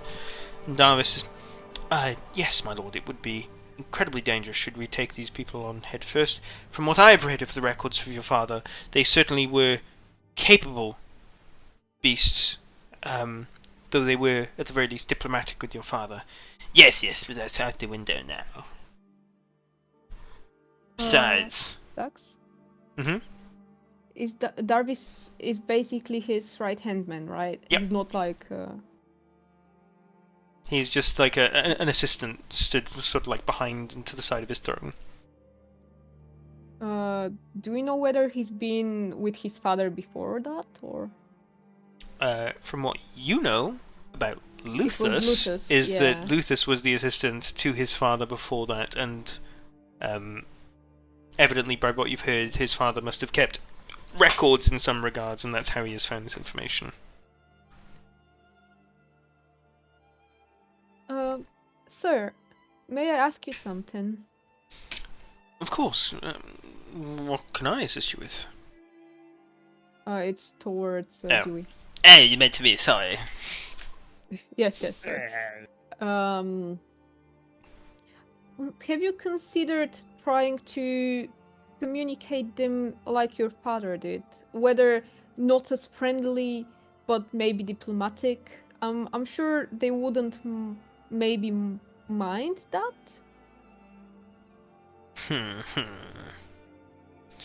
Sure. I'd love to engage with them diplomatically. And my lord, if I can add on, being druids, they could help your lands to prosper. They could help your farms to grow crops double what they grow now. The druids could make a big difference to the economy of your city if they were your ally. Roll me a deception check, Baylor. It's actually not a deception. It's not a deception, but... Okay, fine. Half Roll a persuasion check. And I'll cast guidance on myself. Mm-hmm. And wouldn't it be with advantage? Because I'm trying to help him with that. This was this bit of information was standalone. That's what the persuasion Yeah, is okay, about. fair. It's for the help. Cool. Oof. And guidance? Roll a 4. Thank God. Oof. Is it Help us to prosper. Yes, my lord. Sounds barbaric to ally ourselves with them. I was frustrated enough that my father was so friendly and buddy with them. They're really beneath us, living amongst the trees and the dirt. There's perfectly good options right here. Regardless, what you have said has crossed my mind as rather interesting. I would like to engage with them diplomatically, but I shall only do so with their leader, Adrielus. You will inform him, by informing these druids, that he is to come meet me here. Yes, that will be quite something. You know, in all my father's notes, he only ever said that he went to the forest to commune with them. But this time, things are different, and they will come here. Out of character. Mhm. No way we're gonna persuade No that way guy to go doing to that. the. No. It's also way too dangerous, probably. I mean, they have a human-ish form, but it might catch No, too not much attention. only... this guy's already doesn't want to show up, right? Yeah. From what we've heard from the druids. I'm sure first he's not safe coming in here, especially when the guards are basically against them and they've been hurting each other to basically plot against them. Could, I could you think arrange a meeting in Edgewood instead, like a middle ground? well, what about just like outside of the city gates, a little bit further? You know, I assume They Dewey's could- fat ass that doesn't want to walk far. You know, but Um, I don't think that's gonna happen though. from what I know, there's no chance Adrialis will No. leave. Maybe one of the other druids would, but Adrialis wouldn't. I don't We have know. a shapeshifter. Can we not use that? No, because I can't get as big as them. also, yeah, I don't know. This is a tricky one. I do think that maybe we should try to get out of the situation by saying that we've got no contact with them and we.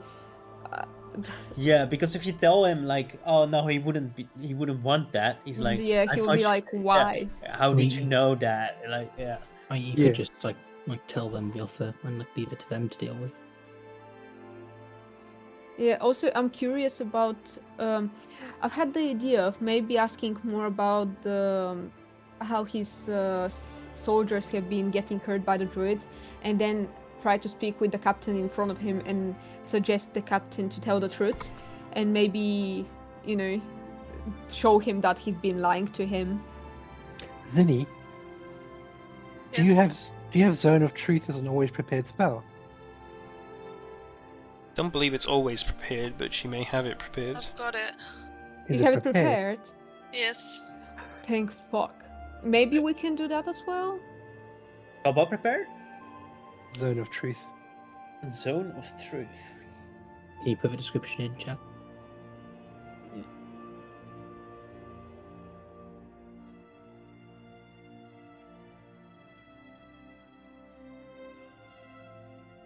Oh. Right. Okay. Yeah. So what are we gonna do with it though? What's your idea? Make the guard that's been lying to Dewey about the hurt soldiers by the druid spill the beans. Okay. We should be rather Just careful. one bit of warning is like, so they'll know it's there. Yeah. If you convince him to use it on the guard, he might also try to use it on you.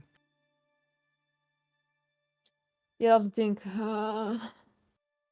And he's gonna find out that we've been lying our teeth out, which is not great. Can he use it back on us if it's my spell? Well, it's like an AoE like sphere. Yeah, it's So you can AoE say, basically. like, if you want to leave here alive, one of you step into it. It's a Zone of Truth. Haha. We've got a safe throw, but we could fail it and get fucked. That's why I think Can I suggestion use is Lucky maybe on it? that's for you only, Lucky. Oh, wait. Hold on. You can impose disadvantage. Is it only on their attacks? With Lucky? Yeah. No, it's about When a other creature rolls a checks. d20 for an attack roll, so no. You wouldn't be able to use Lucky against them, sorry. Oh, that's a disadvantage, yeah.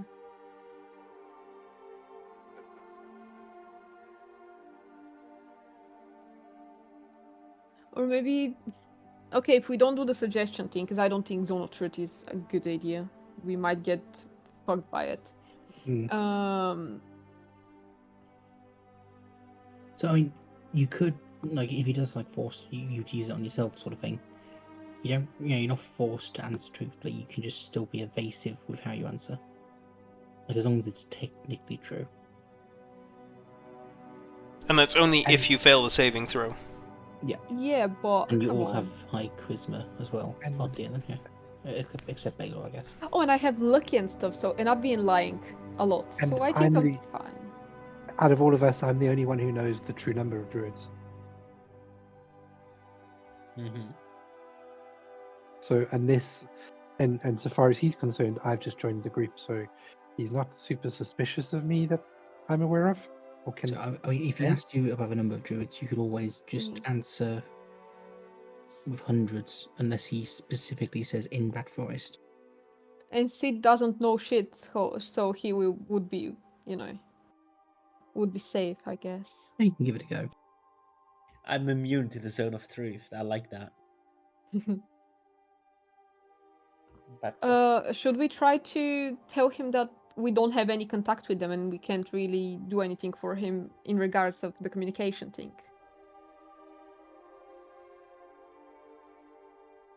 You could mention that they're unlikely to accept, given what the guard's been doing, and then use that as a way of, bring that up a bit. I'll try.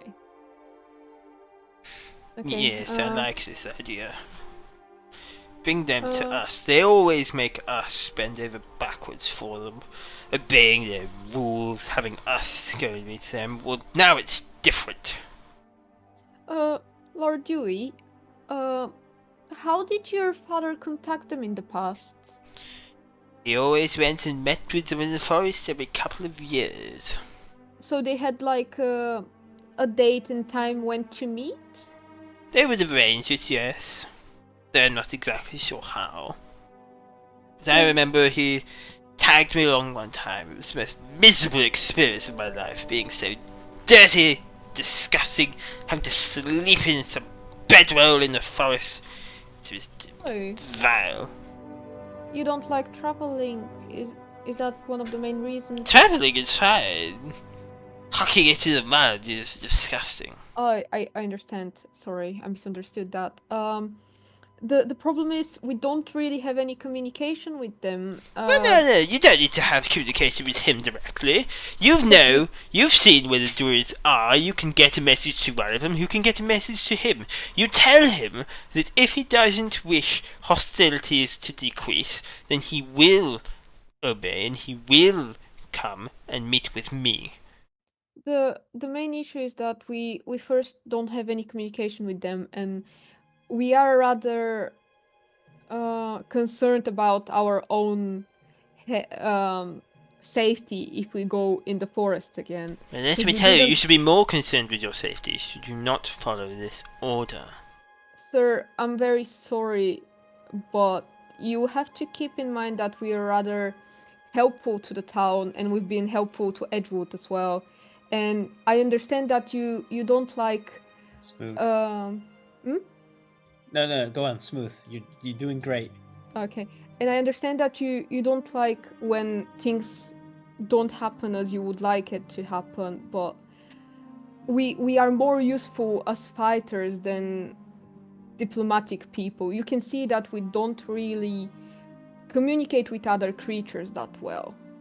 Well, that's fine. I can write a message to you as long as you hand it to one of them. Make sure they send it up the chain. Adrielus will be brought to heel. I will not have him constantly haranguing our citizens who go too near to the border. This is a problem that has gone on long enough. You've mentioned that your soldiers have been hurt by them. Yes, 3 have been killed and 1 has been injured. Has anyone seen that happen? Can we talk to them? Because I'm rather confused. I would be surprised that the druids would hurt them if they didn't, attack them. You don't know what they're capable of. I've seen them with my eye, firsthand. They are horrific beasts of monstrous strength and deception and cunning, like all beasts of the forest. Have you seen them attack people? Not personally, no. The one time I went in, like I said, I was a small child on the diplomatic mission, but... Well, yes, that's the difference. You've mentioned them attacking people and killing people. Has anyone seen that actually transpire? Because it does seem Yes, they have. The people that went and chopped the wood, they were killed, and the commander reported back to me and found that they were killed. Could we speak to him? If you may ask him to come and talk to us about it. I'd rather, get more information about how they would attack us if something transpire while we are trying to communicate with them. It is rather dangerous for us as well, and we would like to, try to protect ourselves before anything happening. I like to be prepared. Exactly. I think that's a normal thing, and we would like to at least speak with the commander that's told you all these things. Davis, go and find Captain Marvick and bring him here immediately. I believe he's resting in the barracks. And he gives a smirk to Is Davis. the arsehole lead captain dude? Exactly. We're about to make him speak. So, While he runs off, is there anything you want to say to do in the meantime? Because he's just yeah. I am wondering if those doors are giving off any magic. Oh, sorry, yeah, I didn't describe this. Yeah. So, Zinni, once you walked into the room, you did notice immediately that the door is quite magical, and you can see a lot of magic rippling off of it, and you do know that the magic that is bound on the door is of the School of Abjuration. But that is as much as you can know with Detect Magic. So basically what we felt in the cave, right? There's also abjuration magic. Lex, I'm wondering, would I be able to use silver barbs on the captain when he's rolling to give him disadvantage and give one of us advantage? Ping silver bombs into the chat, let me Yes. see it. Because it is a reaction, but at the same time, it says it's for ability checks.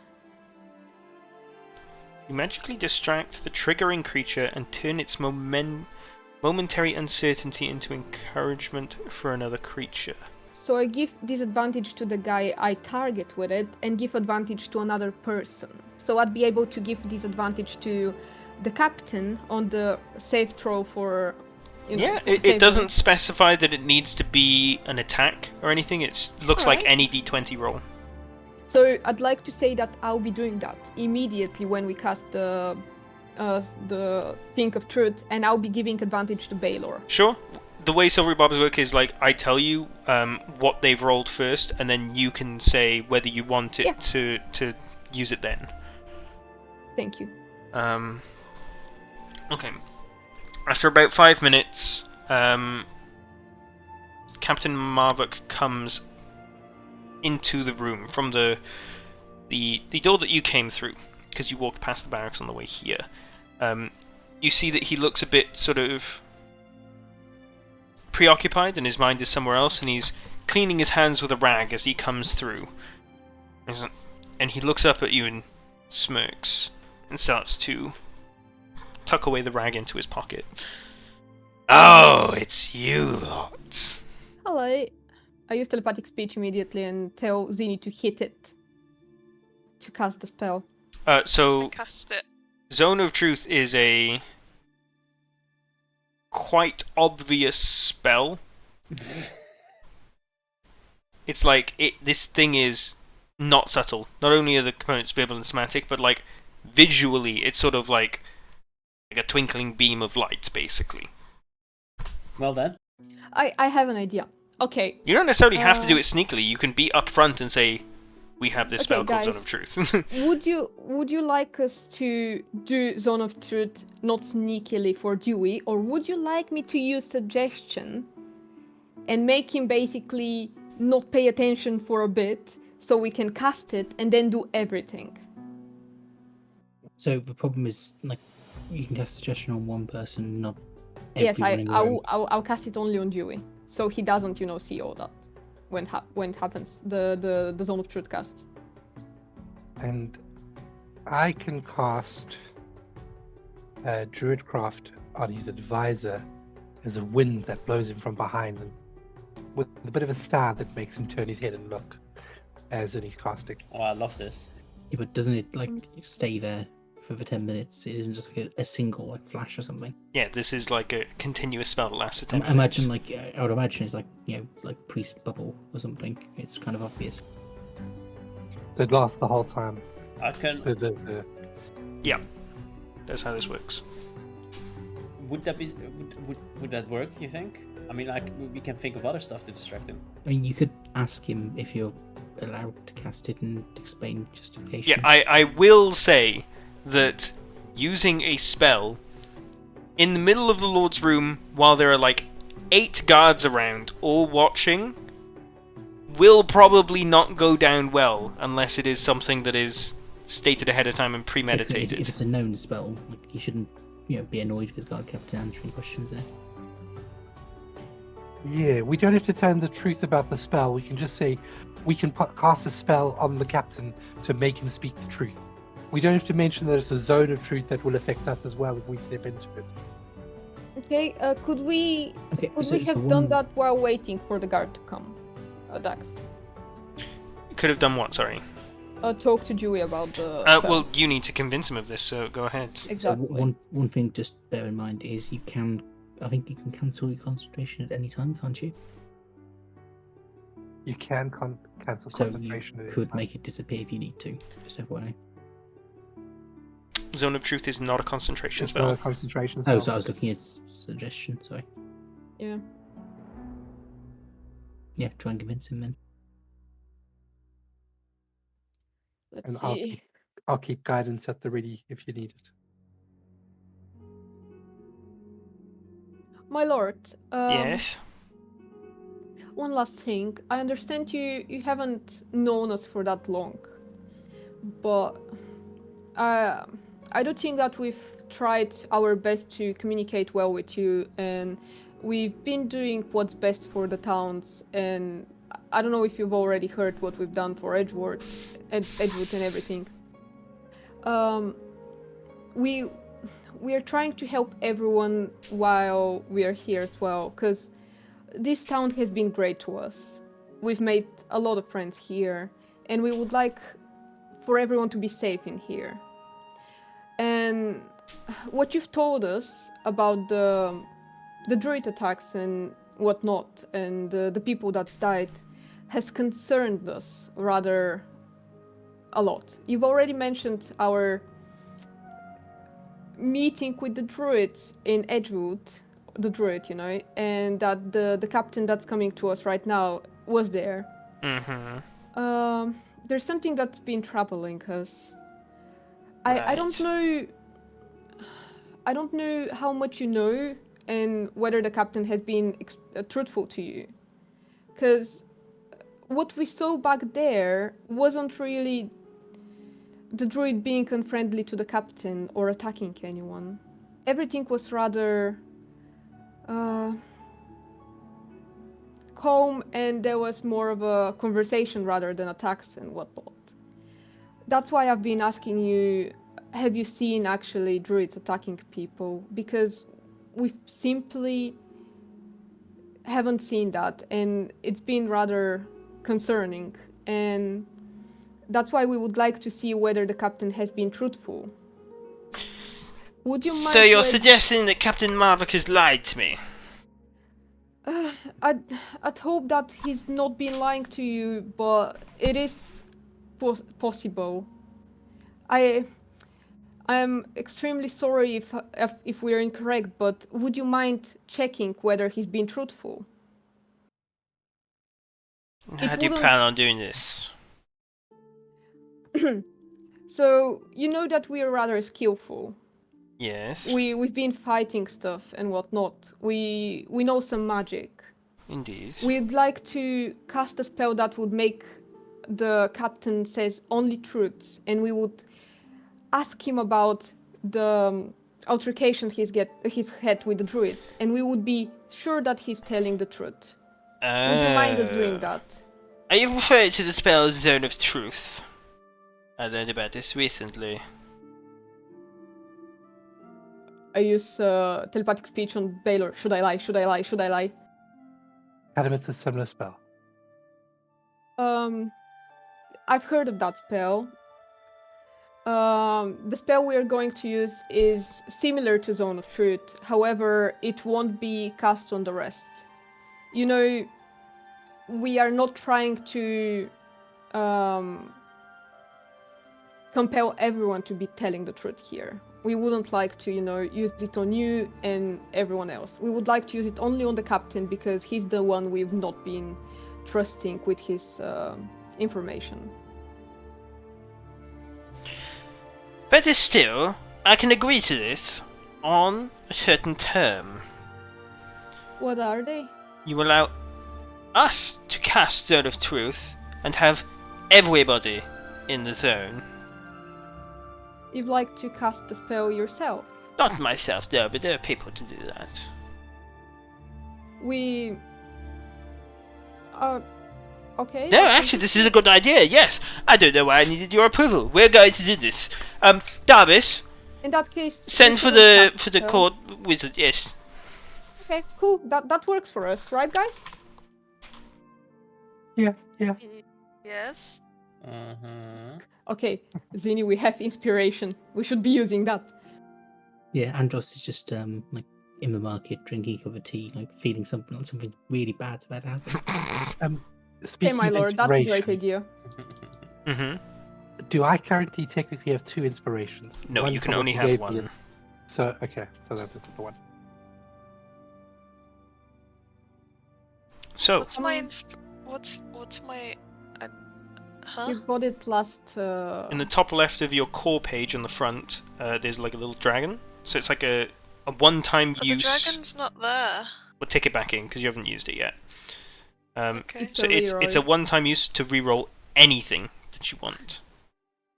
One question, Dax, because Hmm? Zini, someone from the Dewey's, command, I guess, will be casting the Zone of Truth, right? Mhm. And it has different. Okay, cool. Spell saved DC. Ooh. Sorry, just bear in mind if you read Zone of Truth, if it's his guy casting it, they will know if you save. They would know. Yeah, the spell says you know if they succeed on their save or not. Well, but the guy would know, not Dewey, right? Yeah, but I presume the guy would tell him. You'll just tell him the spell didn't work on us. You can't pretend to be affected by it. We can use suggestion to tell the guy not to tell him, basically, that it didn't work on us. It's a verbal component on suggestion, so you probably. Is it though? Because I have telepathic speech. And I can suggest to the guy telepathically. I would assume. You Yeah, could. it's up to Dax, I think. Oh yeah, suggestion. The verbal component of suggestion is saying the suggestion itself. Exactly. So I'm pretty sure I can say it telepathically. And did you say it's a wizard coming in? The court wizard is what Dewey said. Okay. While preparing, I just want to, before that happens, I want to bet like £5. It's that wizard we saw outside the gate that Cedric likes. yeah, same. I'm just wondering if it's a wizard or a cleric. Oh boy. And the reason I'm wondering is because its suggestion is a wisdom saving throw, Mm-hmm. and a wizard won't necessarily have high wisdom, but a cleric would. So it's unlikely to be a cleric. It's more likely to be a wizard. Given the But keep in mind the that lack the of saving dodge throw we've had is there, yeah. Yeah. about to increase because I'm gonna use my innate sorcery. So I think you let them cast it and just see how the saves go, and then you might need to use suggestion. You I might can not. use it 3 times. So yeah.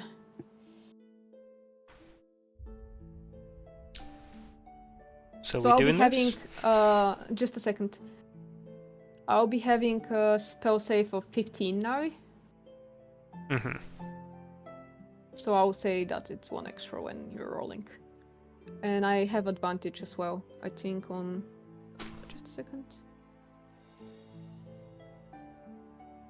Why am I so damn scared? Because everything that we tried to do, Dewey just seems to have a workaround. Okay, I don't have advantage. I can use lucky if something happens. Okay, cool. Is the wizard coming? Hold on. I'll be writing my suggestion in Notepad while waiting.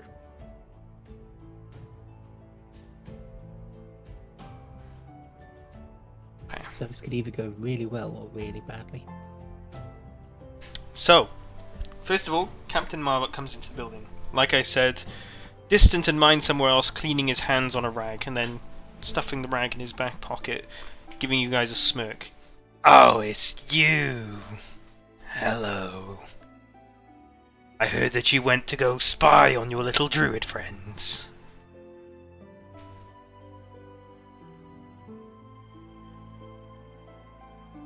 Fine. Also, don't- we also saved Edgewood in the process. Did you hear about that as well? Yeah. I heard about that. Oh, so you're happy to glaze over that detail, are you? There's gonna be enough people glazing you, I know. Hmm. Look, Dewey, what are we here And what- for? Well, these people have come up with an idea. They seem to be under the impression, Captain Marvick, that you are lying about the aggression of the Druids. They also claim that they want for us to cast that Zone of Truth spell that you told me about the other day. It's come in quite useful twice now. It's interesting. Anyways. There you are. And you look behind you as the court wizard is coming in. Is a gentleman of like balding hair, some sort of like bluish teal robes, who just you sent for me, my lord. Yes, we need you to cast Zone of Truth on everybody here.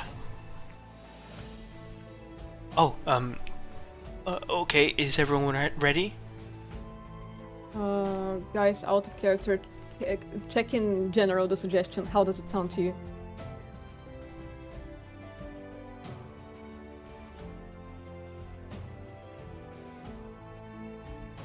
Okay.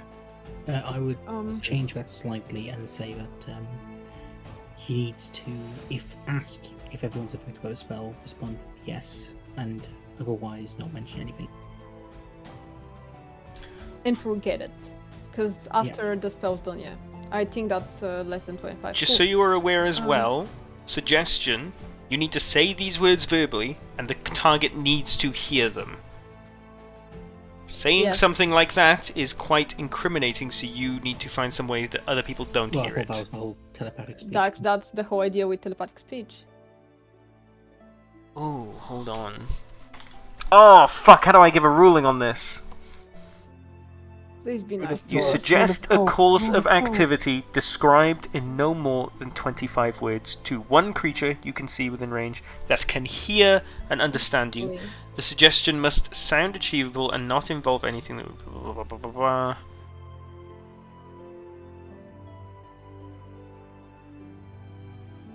Oh, fuck. Rule of cool, rule of cool. I'm gonna have to go rule of cool, yeah.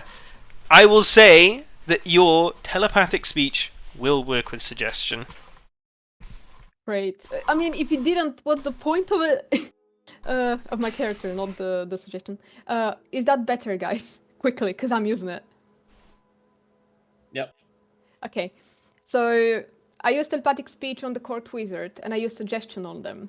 I say, if anyone asks, keep to yourself who is not affected by the spell and forget about it shortly after. And I cast suggestion on them. Spell save 15, please. You know what? Fuck it. Let's do this roll on camera. I'm gonna cry. Alright. Can you all see that? Wait. Yeah. I can't see. No, So Dax, I'm no. bringing it to the camera slowly. Not one? Not one? Is it? That's a natural one. God, Yeah. he's not saying that's not word. Okay, guys, I it's thought the working. natural one isn't a failure then. Yeah, it's a failure. No, for it's a them. failure for you. No, it's a failure for No. the Same, wizard. isn't it? It's safe spell DC, so he needed to roll like 15 to save. Okay. As you telepathically suggest these words to the wizard fails his wisdom saving throw and becomes charmed by you. Oh, right, so... is it ready to cast the zone, then? Yes, get on with it now. Everyone gather up. And as you all gather, the Um, wizard mutters some incantations and does some hand movements, and a giant beam of glittering light, a 15-foot radius, envelops you all. Everybody make a charisma saving throw. before that, I use silvery barbs on the captain, so he rolls at disadvantage. Yes, he rolls and then re-rolls and gets the lesser. Yes, Which but means I'm just going to tell you, disadvantage. I will have to tell you what he has rolled first, and then you make your decision if you want to use silvery barbs or not. So it can save you a spell slot. Okay, can Baylor then roll after? Because he will have to. I mean, he can. You can just give roll advantage after the case and make Okay, an ally cool, roll cool, again cool, as cool. well. So And I'll be rolling with advantage because of lucky. the captain rolls a 7 + 2 for a 9. I'll be still using that because I want Baylor to get advantage. Okay. What's the save? It will be the 12 or wizards. something. Hold on. Maybe 14. Charisma saving throw. Spell save DC. It'll be based off his intelligence. It's a... You need to beat a 16. All right. 16. Don't give me advantage just yet, because I do have an inspiration which I'm wanting to use. Yeah, see what everyone rolls But first. and guys, you need to keep in mind that using silvery barbs on him, it won't make him get the higher roll. Even if he rolls like 20 now, Yeah, he his still second can roll roll the was a 9. 16, so we go with the 9. yeah, so you use it on him, but don't pick who you give the bonus to until you know. Okay, who yeah, failed. yeah. I'll just give the bonus to whoever fails. So, You all give it 5 to of you, Baylor, charisma Baylor saving gets the higher throw. priority. Yeah, okay, cool. So Baylor saves. I'm sorry, I'll do it in a second. Lucky. Sid fails. Does he need to Okay. Where's my lucky? You have number of lucky points equal to proficiency you can. I should be able to use lucky on that one, right? Yep, once you've already used it, you can say, I'm going to use lucky afterwards. So I do a save throw and then use lucky. Okay. Yep. Because technically, this beam is meant to be hitting all of you at the same time. Yeah, I'm it's using afterwards. lucky for sure. Okay. Can silvery barbs go to yourself, or is it just an ally? You then choose a different creature you can see with the range. You can guess choose it can yourself. So wait until everyone else has done their rolls as well. There's just... Oh wait, no, it's just Cassandros isn't here. You It's can just so you can silvery give barbs yourself lost. silvery barbs Yeah, first. so do you want to do lucky first? It's just a reroll. I'd like to use lucky so I can give silvery barbs to Sid if I can. Actually, you will not be able to do both of them because both lucky and silvery barbs give advantage. You can't get double advantage. Yeah. It's just up to advantage and that's it. So do you guys think it's better to use my inspiration and give advantage to Sid? I would use it on yourself. I'm just, Okay, just- you want to make sure you save because you've been doing a lot of talking where Sid hasn't. Yeah, exactly. Okay, I'll Also, just what you give can advantage. do is you can give advantage to Sid, and you can use lucky for yourself. Your inspiration is a whole separate thing which you can re-roll Yes, anyway. that's what I was thinking. I can use lucky for myself and give advantage to Sid, not Okay. give double advantage to me. Sid, roll again. Yeah, you got advantage, Sid. And Anxie, roll again as well. Oh god, and I'm using my inspiration. Okay. But now that Please, you've given fuck. yourself advantage, you get to re-roll with advantage now. I'm gonna cry. So another charisma save with advantage. Hmm. But I didn't roll with advantage. No, because we No, got you're your fine, first you're roll. fine. That's your second roll, so it's fine. Please let me roll high. Thank god. That is exactly what you needed to hit. So, all of you except Cedric have succeeded on the saving throw against Zone of Truth. Could I retrospectively retcon in a guidance on Sid to roll a d4 on his first roll of 13? No. There's enough going on that I'm not going to allow further retcons. You guys had plenty of time to think about things. Yeah, fair. Okay. Let me reread this suggestion again. Okay. So as the zone goes out, Captain Marvick looks at the court wizard and says, "Well, did any of them fail?" And he says, "Oh, did any of them beat the roll? Not the roll, fuck. Did any one of them resist the spell?" That's what he says. And Wakey, wakey. the court wizard sort of like It's not necessarily like a daze across his face, but you sort of see like some level of like mind fog, and he turns and says, "No, none of them resisted." Right. It's time to ask questions then. Are you all friends with the druids? I wouldn't say we're friends with the druids, no. And you three? No, No. sir. I've never met them. So, bearing in mind, Sid, like the Zone of Truth spell says, you are not allowed to tell a deliberate lie, but you can obscure. Yeah, I met them. I mean, he's met them, yeah. Okay, nonetheless. Are the druids massing their forces? I don't think so, sir. And the rest of you? Not sure. I don't think so.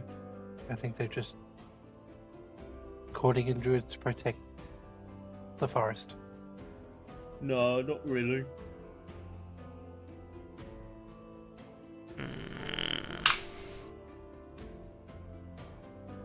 Well, that's enough. Ask your question to Captain Marvick. Thank you. Captain, Yeah. you- have the druids kill anyone from your group? Any of your people? Yes, they have. They have killed 3 of my men when we were out looking to chop some trees. Why did they kill your men? I do not know. There was a savage giant beast that attacked us after we had cut down 2 trees, and 3 of my men died. What did the savage beast look like? It was a giant lion. I was hoping for. What? I didn't hear that. I wasn't hoping for that answer. Did your men attack first? No. How do we know if he's not afflicted by the spell? He We know he didn't say. failed.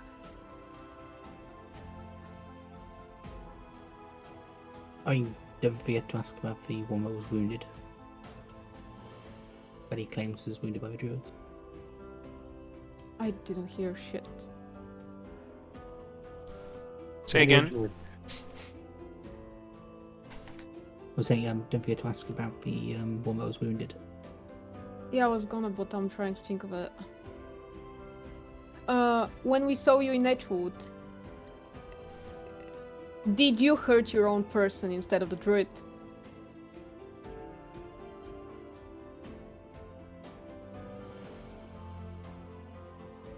The meeting with the druid ended in violence, and it was a tragic affair. By your hand?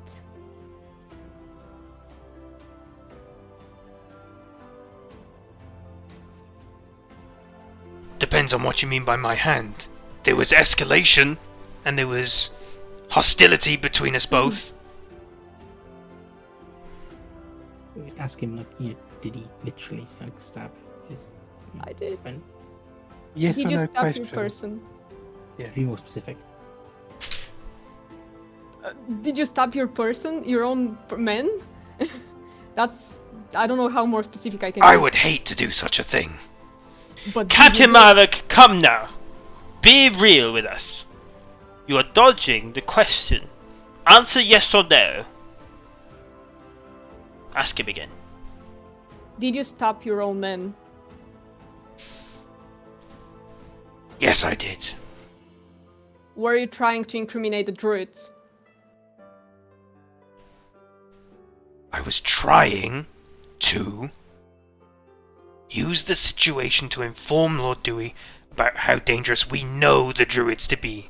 They did kill 3 of my men. Did you do something so they would hurt your men in the forest? No. We just came to the forest line, chopped down some trees, and were attacked by a Were the trees giant, special? beastly lion.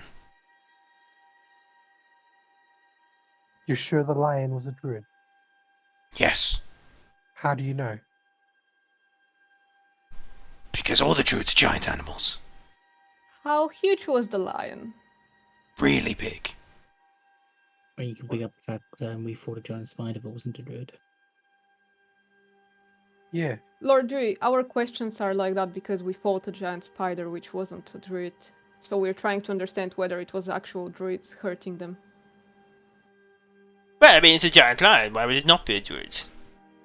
Well, apparently not every beast in the forest is a druid. One of our first jobs was killing the spiders that were attacking Yes, you told me shipments. about that. Yes. We, in the end, killed the giant spider, which was not a druid.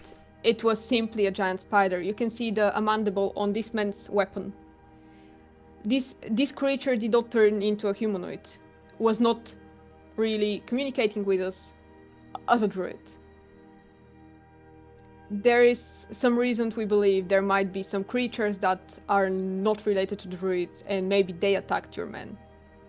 Because You said that this lion was in fact not a druid and just an animal of the forest. it's possible. We've not seen it. We haven't seen druids like that. Captain Marvick, did you see this lion transform into a person? No, I didn't. Have you thought of possibility where the druids have not done anything wrong and they've been basically on the receiving end of your anger? No, because it's obviously them. Did the lion try and scare you off? Or did it just attack? It just attacked. Then, sir, with all due respect, I don't think that was a druid. I'm sorry your men experienced that, but that does not sound like them. None of them started attacking without trying to scare us off. My They Lord tried Dewey, to this is scare bullshit. us. We know they were a druid. How? You literally do not. Because they have to be. And you've literally hurt your own men because you wanted to showcase a druid hurting you, which didn't happen. I did it so that we could do what was right. Have you tried speaking with them? Yes. You know, And it always ends in hostility. and did they actually tell you that was actual druid that hurt you before?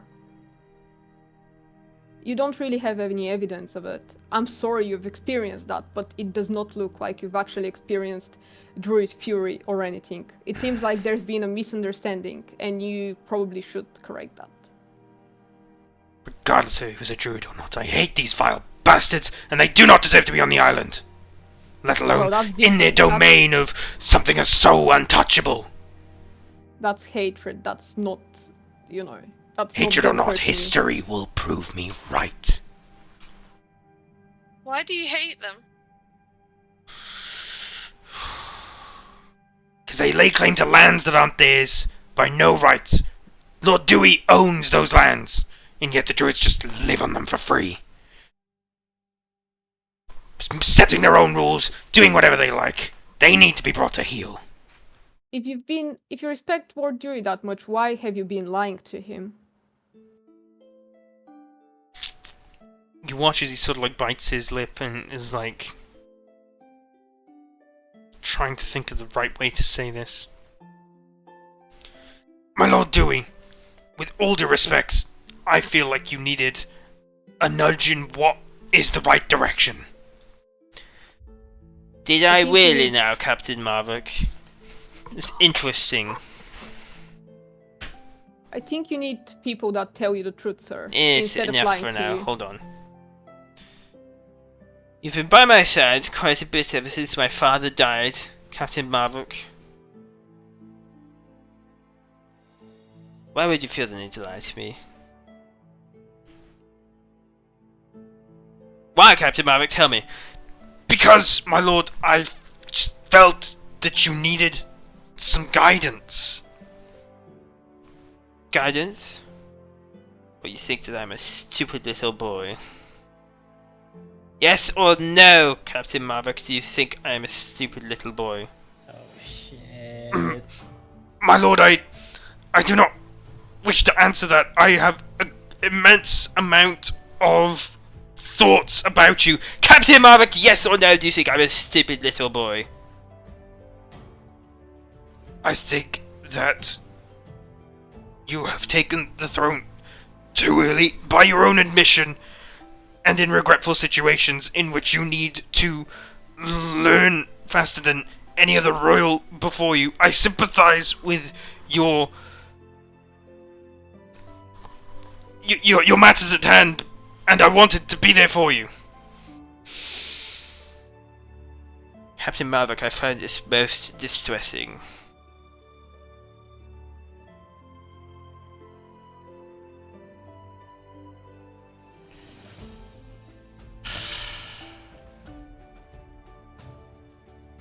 Captain, I'm disappointed in you. You were also the one who encouraged me to imprison my former advisor Lufus, whom you have just come back from speaking to. Is he well, Captain Marvick? Yes or no, Captain Marvick, is Lufus doing well? No, he isn't, my lord.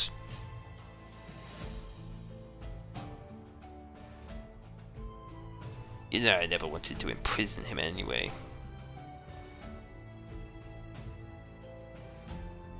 You're the one that pushed me towards it, told me that he was in too close with the Druids, having seen them before, having knowledge that no one else on the island possessed. You will set Lucius free, and I will not hear from you about this ever again.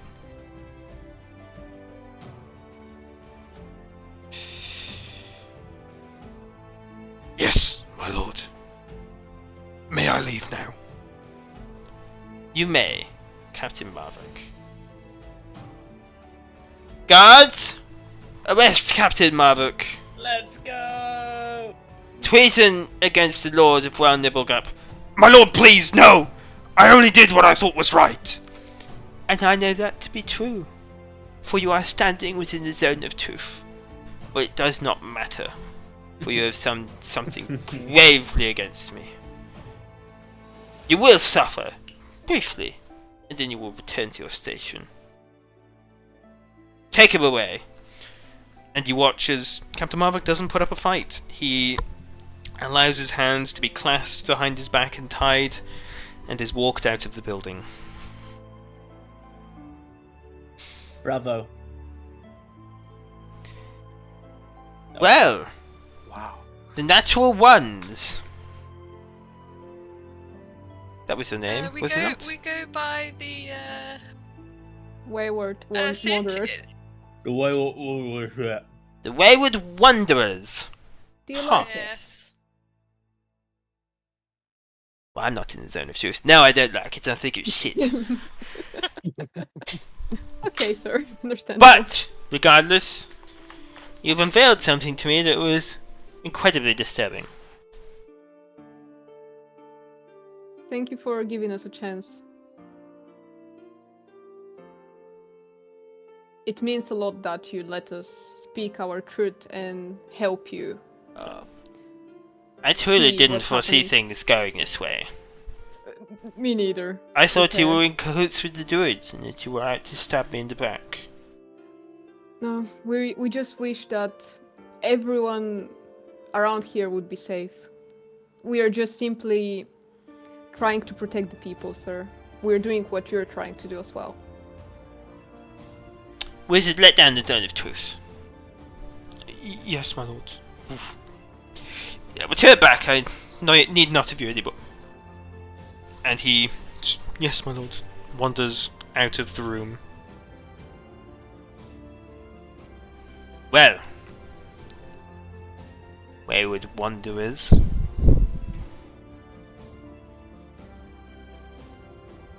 You've done me a good favour. Though I'm not exactly sure why.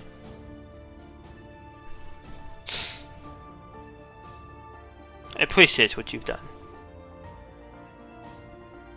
But it's been a long day, and I like not to dally. Is there anything more you need to inform me of before you leave? I've already received a full report from Merrick Vancor from Edgewood. I am impressed with what you did there. Guys, out of character. Should we give him the receipt without the, explanation how we look and shit? I think we should. Can we do that, Dax? Without the, if we leave out the... Yeah, absolutely. Okay. Yes, my lord, there is one more thing. You've been informed of our deed, and we met the Indies, which sent us with a request for you. Right, Would you mind yes. looking at it, Yes, I knew this was coming. How much is it? Hand me the paper. Tony? Zinni, I could you hand him. please? It's 6,000, sir. Oh, Grant. Yes, I like Grant. He's a nice guy. Really? We liked him as Oh, well. Grant is an excellent person. He really liked me and Cedric. Yes, I know. Yeah. Well, basically, Regardless, yes, we will fund you your 6,000 gold. Though it will take... We'll get it to you tomorrow. It takes a while. It's so much. Okay. We'll gather it together. It'll be given to you in platinum as well. It's literally too much to hold. You understand this, surely. Yeah. Should we come by, or...? Yes, come back. But what I would like you to do in the meantime, Yes. go and find Lufus in the barracks. Tell him that you have... Tell the guards, at least, that you have my decree that Lufus is being released. And go get him from his prison cell. Do we need a document for it, or just tell... No, just tell them it was me. They won't argue, or they'll come check right away. It's regardless. Alright, thank you. Anyway, all My this lord, talking can I- has made me incredibly hungry. May I ask one thing, my lord? Yes? What is to happen to Luthus now that he is freed? He's free to do whatever he wants. Will you take him back into your employ? God, no. I already have Davis. I wouldn't let go Davis. He's been great. He seems great, yeah, sir. Anyways, Hope he does... be on your a great way job. and give my regards to Lufus. Thank my you. lord. Have a nice evening. Yes. We go to the barracks. I guess Andros would be seeing that, right? I mean, yeah, I'd be at, like outside the by like barracks and Well Mm, fucking what played, happened? though. Well fucking played. I was sweating my ass off. That was great. Oh god. just so you know, we are going to use the promotion I spent ages making. No, we're not. Let's fucking let him go peacefully. Like, Well, I mean, it's it's been like a just lot. a document saying, what Dewey already said. So He didn't do it. I'm very sorry you spent that much time. Yeah, It's no, just sorry, not a great idea. Andros, this entire time that this has been going on, what have you been doing now? I've been like watching the Watching the guards and ready that. And you're yeah, doing this yeah. by the barracks that's like close to the edge of town, right? The one where you... Yeah. So you actually wouldn't see any of this go down? oh yeah, I wouldn't be in like the center bit of town though. Okay. I mean, he was just observing anyway. He wasn't gonna do anything, right? What's your That's what he plans said. after you do this observation for the day? Is it go back to the inn, I imagine? Yeah, so we go back to the inn. Then the next Go pick day, up our next day friend. we Oh, sorry. stone to warn like family beforehand, and then like in the evening go and. Okay.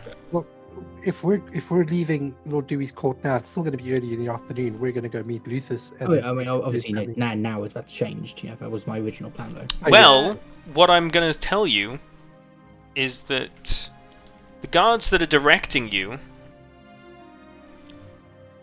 show you not to a barracks that you know that Andros visited before, but they take you to the barracks that is right on the edge of the Lord's mansion. Is he there? They take you into said barracks, and for the most part it looks like just a regular barracks, but there is, like in the previous barracks, a stairs with a man behind a desk in front of it, who's just a guard there looking, he's like, yeah, what can I do for you? Hello, good evening. We've It's the been sent... midday. Oh, is it? Sorry. We've been here for a while. We've been sent by Ward Dewey. We are just coming off from his office. He sent us to tell you that he's freeing Luthus. And... His to eyes leave- widen immediately. Luthus? Yes, it's been a long day. There's been some things that transpired. I'm sure you will find out what's happened. It turns out One that second, he is a high-profile prisoner. I am not letting him go without at least some go-ahead. Hey, Dave, go check with Dewey. Yes, sir. And a guard runs into the mansion. Oh, okay. Shall we just wait then? Yeah, just wait a sec. Okay, sir. I'm sure the Lord will tell you what's happening. Less than 2 minutes later, Dave comes running back and he's like, Sir, yes, he can be set free, and Lord Dewey's very pissed off that you asked. Oh. Yeah, I tried Oh, to save you from that. Fuck! You should have believed us, but, for each their own.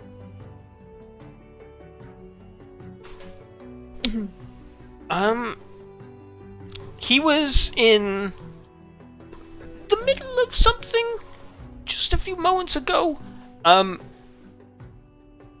You haven't been instructed to go and get him yourself, have you? We have, right? We have. Yeah. What's happening? Yeah, we have. Okay, if the Lord says so. Follow me. And he guides you down the stairs into Are we getting betrayed? a dungeon.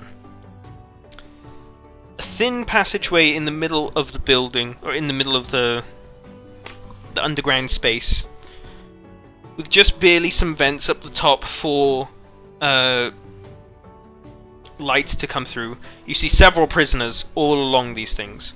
He walks you down all the way to the very end, and where the last cell on the right would be, there's just a corner to turn to another staircase. And once you go down this staircase, you come to a further lower level of the dungeon.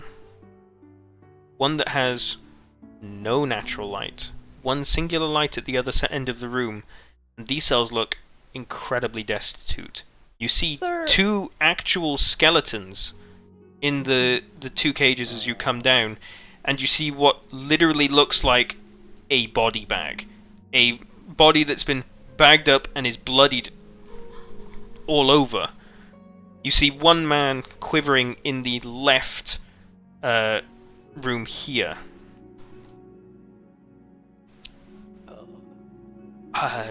People don't usually see this.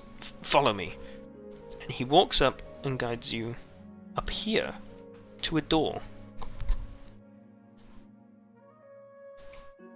He unlocks the door and shows you an extra section. Walking through here, you see what is essentially torture and interrogation devices. Oh no. You see a table here with all manner of papers and some sort of viscous green liquid. You see a weapons rack, a chair with a bucket of water next to it, and a spool of chain. You see some sort of braces here to hold someone's neck and wrists pinned to the wall. And the guard just walks you right down all the way to here, and as you start walking around the equipment, he comes to the wall here and pushes one of the stones in the wall. You watch as he pushes the stone in, and you hear some sort of some gears turning, and the wall opens slightly. As he pushes it open, you see an extra compartment with a big wooden table, two sets of metal braces at either end. You see blood splashed across it. And you see in the corner of the room is a metal cage. The half-elven man slumped against it.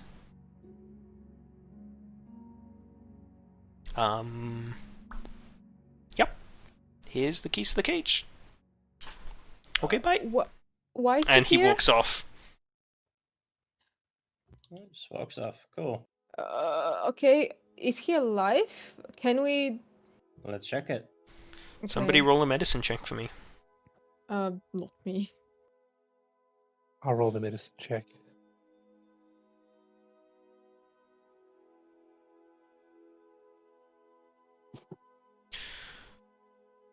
as you come closer and start to inspect him, he is breathing very, very lightly. And there is very little vitality to him. Guys, can you heal Is this him? Luthus? It is Luthus. Guys, can you heal him? He seems very fucked up. I can. I open the cage immediately when I see him and try to get him out of there. I put my hand on his shoulder. He is unconscious currently. I will cast Cure Wounds. Okay. At what level? First level. 11 points of healing. You watch as this unconscious man sort of like lies on the ground. Baylor puts his hands together and then puts both of his hands on top of each other on the man's chest. You watch as little sparks of fire start to fly out from Baylor's hand, and you are a little concerned at first, but you watch as these sparks land on Luthus's body. They start to like ripple and wrap around his body and sink in, and you watch as a giant gash across his chest, leaving open bone visible, starts to seal up, leaving a scar behind. You watch as several of his fingers that have been smacked and like broken start to crack back into place and reform. It's okay. It's okay. Sorry you've endured that. We're here to help you. Please take a breathe. Just try to breathe. We're going to save you and get you out of here immediately. I get my cloak off and put it on him. Try to cover him a bit. He sort of like leans back down, completely exhausted. Sid, could you please get this man? I want it. Before we do, I put up my water skin and offer him water. Yeah. Takes a sip, and you see that, like, regardless of the healing, all his skin and his muscles look like they have borderline atrophied. His face is so incredibly gaunt, his lips so dry and cracked all over. You'll get better. Give this man a drink, and he sucks on that water canteen for like way too long. This man seems like he hasn't had any form of nourishment in a long time. Does anyone have any food on them? I've got rations. Could we try to feed him and then get the fuck out of here immediately? Because I'm terrified of this place. As you break open some rations, he devours them very quickly, and while still being sort of like bridle carried by Sidric, is sort of just eating and getting crumbs all over himself. He is almost naked. He has like just a very thin, tattered and bloodied pair of shorts on. Mm-hmm. He's got my cloak though. He's covered now. Now that he has your cloak, yes. Yes. Can we leave now immediately? What happened? Why am I? What Don't happened? worry, buddy. We'll be speaking after we get you out of here. Let's leave immediately. We're not breaking out, are we? No. You're being freed. You've got freed. We spoke with Dewey. He let you go. Let's go. Thank God. Can we go, guys? Immediately? I would like to leave. Get out of here. Yeah, so my suggestion is you take him to the inn and send somebody to grab me as well. Yeah, that's what we're doing, basically. And we'll contact like his family. I'll come grab you on the way and then we'll go to the inn with him.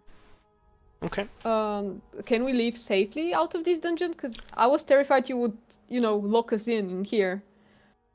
As you start to leave the dungeon, you look over at the one man that's left in this cage, sort of like eyes wide, staring at all of you, sort of like twitching at like every sort of like movement that you make. Do we recognize him? No, none of you do. And you start to head up the stairs. What do you... And you meet the guard that guided you through at the top of these stairs, who's just in this dungeon. Key, please. Yeah, here you go. What is this place? I am not obliged to answer your question. Ask Why, the Lord what if you is want to there? know. I'm going bye. And he starts to walk up and out of the building. Okay. We leave, I would assume. As you travel up the second set of stairs back into the barracks proper, you see that man's just sat behind his desk again, scribbling some things down. And you then make it out into the city. Guys, get him to safety. Go to the inn. I'll go pick up Andros and we'll go get his family. Does that sound like a good plan? Yeah, straight to Okay. the inn. Okay, I'll be going to get Andres. I'll cast invisibility on me and go get him. Okay. Why do you need to be invisible? Because you went there and stealthily started looking at them, so I'm just making Oh no, sure I'm I like wouldn't. just at this point I'm just hanging outside, like drinking Oh, some okay. tea, watching from a distance. Okay, I'll just come get you then. Okay. Let's say we can wrap this all up. You guys make it to the inn. She picks up Andros. Andros uses the sending stone to call Fowlin and let him know to meet them at the Lord's Garden. And you eventually all reconvene within the Lord's Garden. Okay, can we proceed with the rest next time? Because it's 1:20 a.m. You are definitely correct. This is exactly where I was about to end it, as you guys Awesome. are all sort of like culminating and things are coming to pass. We can talk about what happened and then do the money grab at Dewey and everything next time. Yeah, that's where we're calling it.